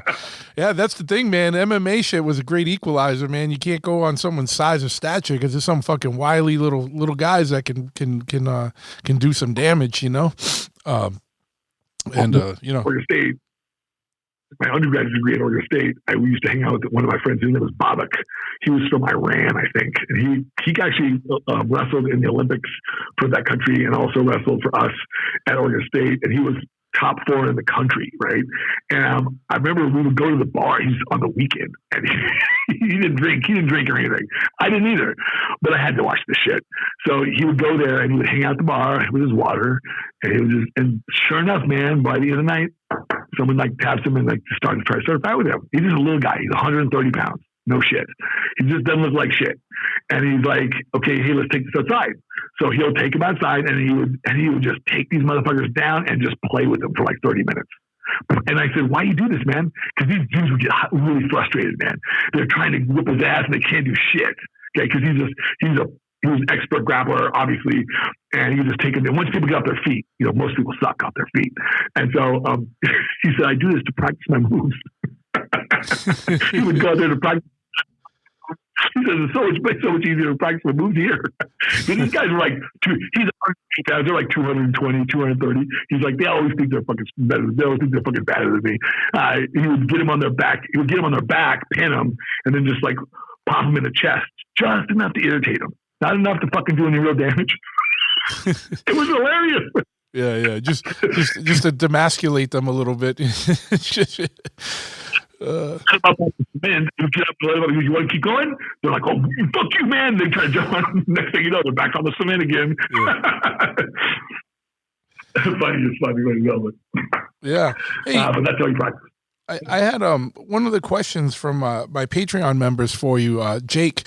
He wanted to know, and this is I'm not trying to switch gears up, but like this is your area with diet, nutrition, and stuff. He wanted to just know if there was some general recommendations that you might have for vitamins or supplements that are good for the general population for daily maintenance or overall health or energy, things like that, or like what are the things that are missing for people now that are important to get through vitamins or supplements? Well, a couple things. Good question. I think everyone should just probably have a multivitamin that they take. But that's just for general care, because we can't always assume our diets have all the vitamins and minerals and micronutrients that we need for optimal health. Most people won't die if they don't take these things, but what we're talking about here is trying to achieve optimal health. And that means our body's performing at the highest levels, recovering at the highest levels, handling stress at better levels. And this is and when we do this, our bodies shouldn't get cancers, shouldn't get some of these diseases. But most of the diseases that we die from today are progressive, and they're usually linked to lifestyle issues. And so while vitamins will help, they're something that you just kind of have to do for the long haul, because it's not like exercise where you can see the results literally in weeks. Yeah. Whereas vitamins, just you have to take some of them on faith, because the things they're doing for us are going on inside the body, and you don't always feel that. You can feel maybe some of it, but you don't feel not even close to a good percentage of it. So you just have to know, like, this is good for me. For instance, couple things that right now people should always have on their diet: vitamin C. And you can't be doing this 500 milligram bullshit. Like, you got to take several grams a day for it to be therapeutic in nature. So you really want, I take 2,000 milligrams of vitamin C twice a day. I recommend 3 to 4, doing that 3 times a day. If you want, I've done more than that. Historically, I've taken 6,000 to 7,000 milligrams of vitamin C a day for most of my adult life. it helps. It's an anti-carcinogen. It helps our bodies get rid of free radicals, which is free radicals are these damaging things that blast through our bodies because of toxins and other things, and just the natural execution of life as we're moving through life and burning energy and doing all these things. We're releasing all these free radicals in our bodies that can damage cells and cause cellular breakdown. Next thing you know, we have issues. And so things like vitamin E, vitamin C, all these things are antioxidants, selenium, all these things help with handling these free radicals. And we have a lot of them. So stress causes its own set. So vitamin C is the first thing, 2,000 to 4,000 milligrams a day. I would probably recommend for somebody just starting out to take 1,000 milligrams twice a day, and then move it up to 2,000 twice a day. Then also incorporate zinc every day, every fucking day. Minimum 50 to 100 milligrams of zinc. And men should take probably more towards 100. I take 200 a day. It's good for male health. For men, I would tell them to take it at night before bed with magnesium and a little bit of boron, because that'll help with male health. These are things that are extremely good for us as men, and we need them. And most people in the United States, I'm going to tell you, are chronically low in magnesium. And so when you're low in magnesium, it affects just about most of your body processes, especially things like muscle contraction. It'll give people, sometimes people get migraines, stuff like that. And of course, high blood pressure. Believe it or not, if you take magnesium, it actually helps to lower your blood pressure as well, because it's a relaxant on the system. It helps muscles, smooth muscle and straighten muscle relax more, and it helps your vessels relax more. That tensile strength in your vessels as we age gets more firmer, and then we tend to have higher blood pressure, and that can damage your kidneys. And when your kidneys get damaged, you're screwed. It doesn't come back. So you have to just go on dialysis or get a transplant if you damage them enough. The good news is we only need about 17% of our kidneys to live. So we have a redundant system, so we have two, and so we're really safe, but take care of them. Okay, that's what I say. The third thing I would probably always take is a probiotic. And I prefer Lactobacillus acidophilus, a very particular strain. It's one of the main root strains of all of the different microorganisms that are good for us. Our bionome is probably the most important system, one of the most important systems in our bodies. We have more neural tissue, nervous tissue, as well as a complete bionome that is in our gut. And when this is not healthy, guess what? You can't create 90 something percent of our serotonin is created in our gut, not in our brain. And so that enables us to feel good, right? Dopamine, all these other reactions happen because we have the serotonin gate system that allows us to feel satisfaction, allows us to feel pleasure, allows us to feel those things. And if your gut is unhealthy, you won't manufacture enough serotonin, and you will feel this in your life. So when we can't eat properly, this is what people don't realize about bad diets. When you have poor gut health, you are not able to feel the joy at the levels other people can if they have a healthy gut. So, and it's really easy to figure it out, because when you start comparing how you feel when the gut is healthy, when it's not, you really, really see the difference. Most people that I work with, they'll say, wow, I didn't know how good I could feel how bad I was feeling until I felt really good. Because feeling the way they feel is normal. Yeah. So they never have anything to compare it. So they don't really know how bad they're really feeling. Like, no, man, you're supposed to feel like a rock star in the morning. Like when you get up in the morning, you're supposed to go do a workout, and you're supposed to feel better. You're supposed to feel more energized. You're supposed to feel good. At least most of the time you are. Unless you crush your legs, you can't take a shit. So with a quick question on the probiotics, is there certain ones that you recommend? Because I hear that there's like some of them are just, like obviously all of these products, just like finding a trainer, like some of them are going to be better than others. Is there truth to the fact that like you need some with like special carrier so that it can actually get it, through the intestinal tract without just totally dissolving? Or is there like, is that garbage? No, that's not true. Okay. So probiotics, those bacteria, you don't actually absorb that bacteria. It stays outside your body. It lines the intestines, so you don't actually absorb that. Okay. So probiotics, so all those bacteria, you actually want that stuff lives on the lining of your stomach, inside your intestines. It lives there, and then the food that we eat feeds this bacteria, so it can populate in our gut. And then when we encounter bad bacteria or pathogens, that stuff attacks it. So when people, when you get food poisoning, it's because there's some bacteria on the food and it's overgrown in the body. And so now the body is going to try to eject it. So you're going to have diarrhea, you're going to throw up, it's going to just get it all out. But it's the good bacteria that's actually fighting all the bad bacteria. Yeah. It's what makes you feel better. Because if it didn't do that, that bacteria would just grow in your gut, and then that bacteria would essentially overrun the gut, and it would eat. It would consume more nutrients. It would be parasitic in nature, and it wouldn't be good for us. We'd probably die. Yeah. So, but I like the refrigerated kind because probiotics are live bacteria. They're alive. Yeah. So if you put them in the heat, they die. So room temperature will kill them eventually. Okay, they won't live there. They only have so much of a shelf life. So when you put them in the refrigerator, though, all of a sudden the life gets longer. It prolongs the life. So you really want to buy. I always prefer to buy the ones that are refrigerated. But it's on my list. Let's see. And then for most people, I would say they need to use chromium picolinate. They just do, because most people have a sugar problem. They don't manage their bodies don't manage the sugar very well. And so a chromium picolinate, we don't need it for life. It's not essential for life. But when we get it, it's a trace element. And when we get it, we handle sugar better. We don't have sugar cravings as much. Our insulin levels are more healthy, and we don't store as much body fat, and we lose body fat faster, and we hold on to muscle, and we gain muscle fat better. So all the way around, it helps us. It's just not like super powerful, but it does have this effect. Sure. So I would say 200 micrograms of chromium a day is perfect. And then let's see what else. I always have whey protein in my diet, because it's such a good, complete source of protein. So I always have that in my diet, although that's not really a micronutrient, it's more of a macronutrient. But in terms of vitamins, I also keep, there's a couple herbs I keep that I always take for liver support. Like I always take some of the liver support stuff. I just have always done this. Liver and kidneys and lung tissue, all these things, try to keep as healthy as I possibly can.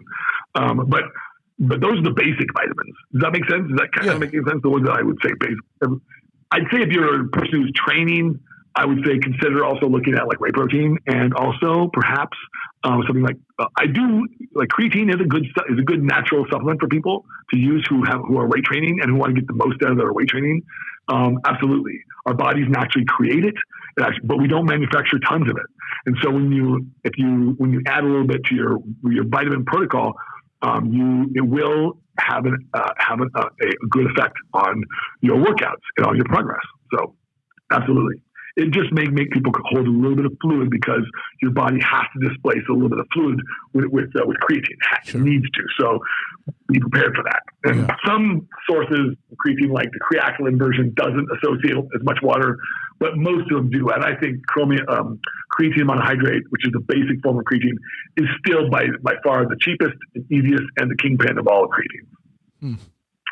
So does that make sense? Yeah. Now, for people that are working out, or athletes, or people that are bodybuilding, what do you usually like for recovery supplements or vitamins, or a post workout stuff? What's some of the stuff you usually recommend or do? Well, the best thing for recovery is keep your hormone levels optimal and keep your diet optimal. Yeah. So recovery is all about what it needs to recover. Your body has a recovery system that is paramount to nothing, to none. So the only way, all we do is influence it. So all the steroids, all that stuff, all the drugs people use, those things just enhance recovery. They do a few other things too, but mostly they're really influencing the recovery piece. So they're just recovering faster and more efficiently. And it's partitioning nutrients in ways that allow your body to build tissue faster. So, but if you don't, aside from that, I would say, like I said, taking the magnesium and boron and zinc at night, that helps with male health. It also helps, been shown in those to increase testosterone levels. So when you can do those things, that will help. Having good sleeping patterns, standard sleeping patterns of a minimum of 8 hours a night of good restful sleep is probably one of the most profound and powerful things for anti-aging and for recovery from the gym. But most people don't give it enough credit. They just think, if I can wake do stuff, I'm okay. No, that doesn't mean that. That's like if I could start my car, it's okay. No, you and I know there could be shit going wrong in there. I don't know unless somebody looks at it. Yeah. Or worse, it breaks. Because, before your car broke, it worked, right? Yeah. So same thing happened to our bodies. We can't always see the things that are going wrong. So yeah. did that answer your question? Oh yeah. No, I just throwing things out there. I know that people asked or wanted to know about. But yeah, I mean, it's extremely helpful. The sleep stuff, man, that keeps coming up. I keep hearing more and more about, I know there's a lot more studies going on now about the importance of sleep. And that's something I'm like really freaking jealous of, man. Like I can't, like, even if I try, like even when I try, like my body just naturally wakes up at like 6 hours the most. Like, and I'm up and I'm fine, but it's just like, I was like, man, I wish I could get, like, even when I have the opportunity to get extra hours, I just can't do it. Like I just can't fall back asleep. It's bizarre. I don't know if this. What do you mean? So you, like if I go to bed around 12 or 1 in the morning, right? Like, like that's a lot of times that's when I'm done working or doing whatever, like, and just decompressing. I go to bed, usually between like 12 and 1. I'm still up at 7, even if I could sleep till 8 or 9, like I just can't sleep late. Like I can't sleep past 6 hours. Like my body just naturally wakes up. Like I like wish I could get 8, you know what I mean? Cause I know it's important to do. That's all I meant. Well, I would ask if you could get, can you go to bed earlier? I could try. Yeah. I have to figure out a way to quiet my mind before that, but and I know that gets more into the mindfulness stuff or the other end of the stuff, what I mean? Well, I would say that I would try inching it. Yeah. 30 minutes earlier and then an hour, then a couple weeks later, an hour. Once you've mastered it, then you move it up another 30 minutes, just until you hit about 7.5, 8 hours. Yeah. So that you get really true, because it's the restful sleep. There's like I think 9 different levels of sleep that we cycle throughout the night over and over again, right? Yeah. And these lower levels of sleep are this REM sleep that's super, super important for people like you and me who work out, because that's where all restorative sleep is. And it's only about 2 hours total in the night. It's not even the whole night. It's just most of our sleep at night isn't even that deep restful sleep. It's just these lighter forms of sleep, but we need them all. And so if we're not getting some of those lower levels, because we don't go into those low levels of sleep and then come out and then wake up, we're cycling up and down through them all. Does that make sense? Yeah. And so when we do this, then we don't recover very well if we don't. But when we do, when we're able to, these lower levels of sleep really, really drive all the deep restorative work that goes on in the body. It's resetting hormones, helping our bodies rebalance themselves on these kinds of things. And a lot of people have problems because they don't do that, and then they gain weight, or their hormones are off, and it's because they just aren't resetting their systems. Their eating windows are too long in the day, their sleeping windows are too short, and their body is essentially walking around stressed without them really knowing it. And it's just because of the way they live. Yeah. It's okay. It won't kill you right away. When you said their eating intervals are too long, are you a proponent of like intermittent fasting? Absolutely. We're designed to eat like that. We're designed to have 12 to 14 hour times, 12 to 14 hour period of time where we eat and where we fast. So we're not designed to eat all the hours that we're up. We're technically supposed to be foraging and hunting for our food, and that takes most of the time. Yeah. And then we're designed to go to bed and to go to sleep when it gets dark. We run on a circadian rhythm.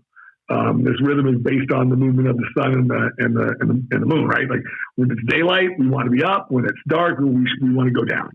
And so when we don't follow this, sometimes it can be a little troublesome for our bodies.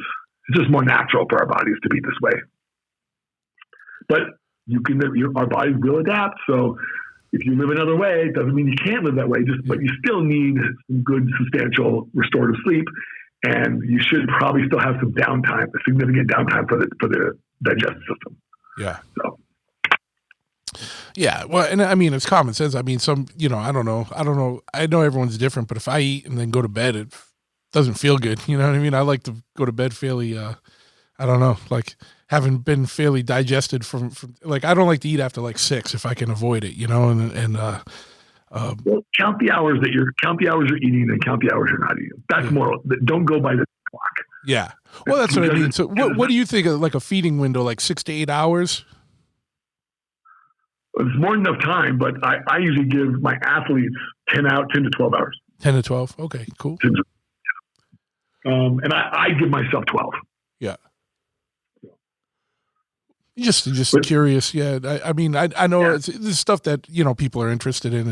It's good to kind of get out there. I mean, the vitamin stuff and all that, it's just, we're living in a weird, wacky day and age where, common sense, things that your body needs, aren't touted in public health messages, and other things are. And it's important to get this stuff out, Yeah, I think we live in a society that really wants quick fixes. Yeah. But that's not the way it works. It works. Our bodies. I mean, there are some quick fixes. Yeah. But they're not. But when it comes to our bodies, we really need our bodies really respond to our lifestyle. What are we doing over and over? You know what I mean? And that's what's going to impact us the most, if that makes sense. And I think it's important for people to understand that, especially when we're talking about COVID and about being healthy and about what's the best area to focus on. Well, the best area, it's allowing our bodies to actually have the proper responses, right? Like, we're supposed to encounter pathogens. We're supposed to encounter things. Oh, dude, sorry. Okay, but I'm saying you cut out for a second. Sorry, you'd cut. The last thing I heard you say was we're supposed to encounter pathogens, and then it cut out for a second. Yeah, we're supposed to encounter all these things in life. But what I'm not saying is up to go get COVID, or that's a good thing. No, but I'm saying that we're supposed to encounter these things, and because we encounter them, we become stronger because of it.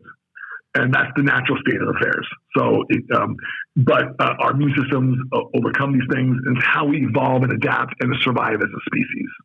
I have my own personal opinions about vaccines and stuff like that, but when it comes to this lifestyle stuff, the most important thing for us to really focus on is doing those things in our life that allow us for our bodies to respond in the most healthy ways, allowing our bodies to do this. So eating healthy, doing, being physical, getting activity and exercise in, taking our vitamins, all these kinds of things. These are vitally important to making sure that our bodies are functioning correctly.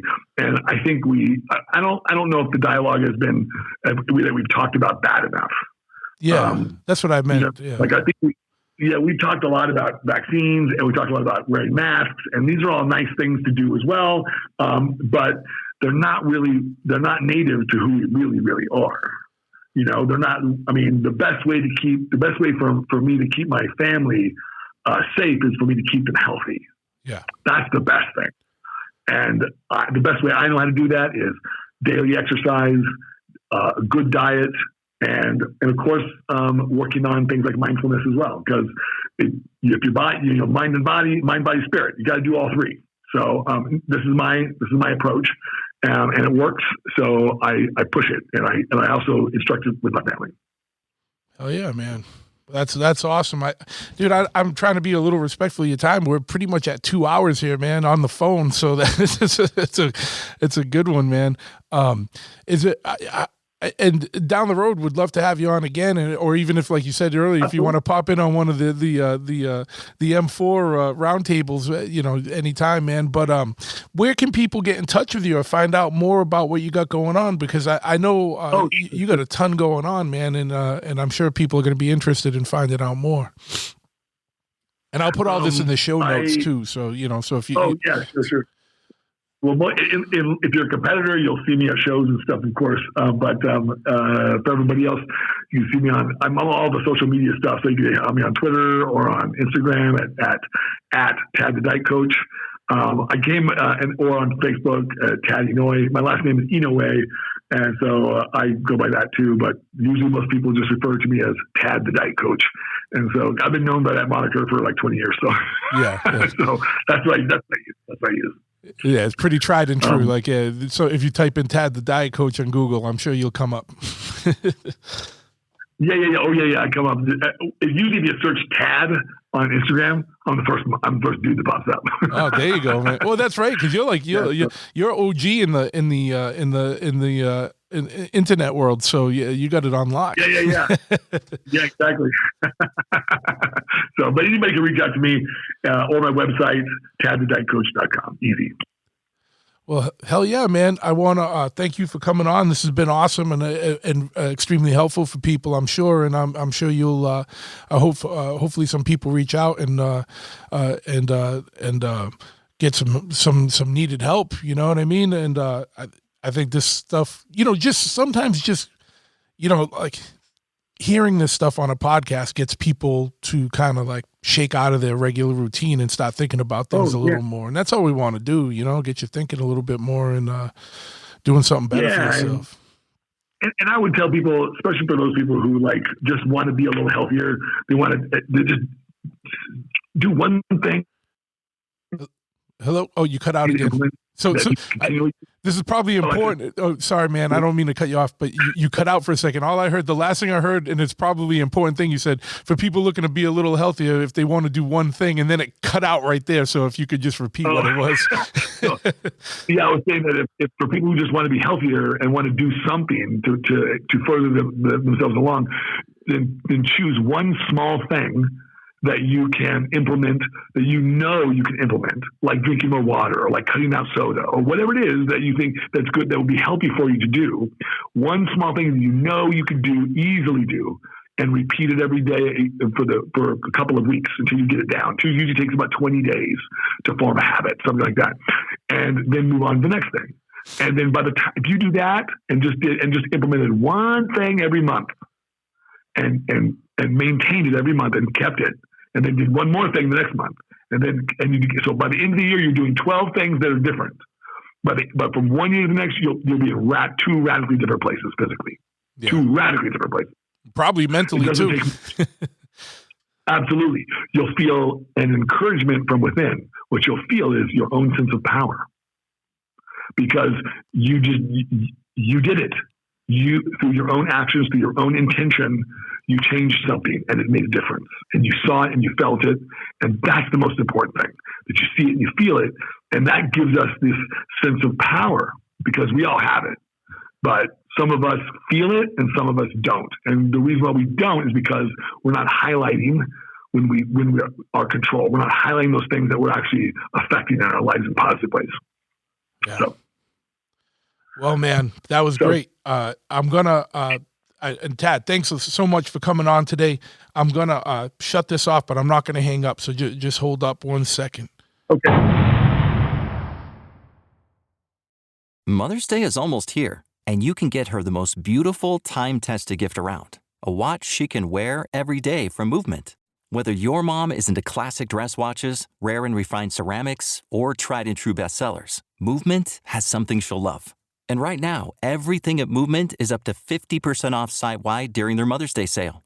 A watch is a gift that celebrates all the time you spent with mom. And a Movement watch is even more than that. Movement uses industry-leading materials for their fresh, modern watch designs, from technically complex ceramics to vintage-inspired style. All for an incredible value your wrist and wallet will both love. And with one-size-fits-all convenience and fast free shipping and returns, it's a stress-free shopping experience. Save big on the best Mother's Day gift ever with Movement. Get up to 50% off site-wide during their Mother's Day sale at mvmt.com. Again, that's up to 50% off at mvmt.com.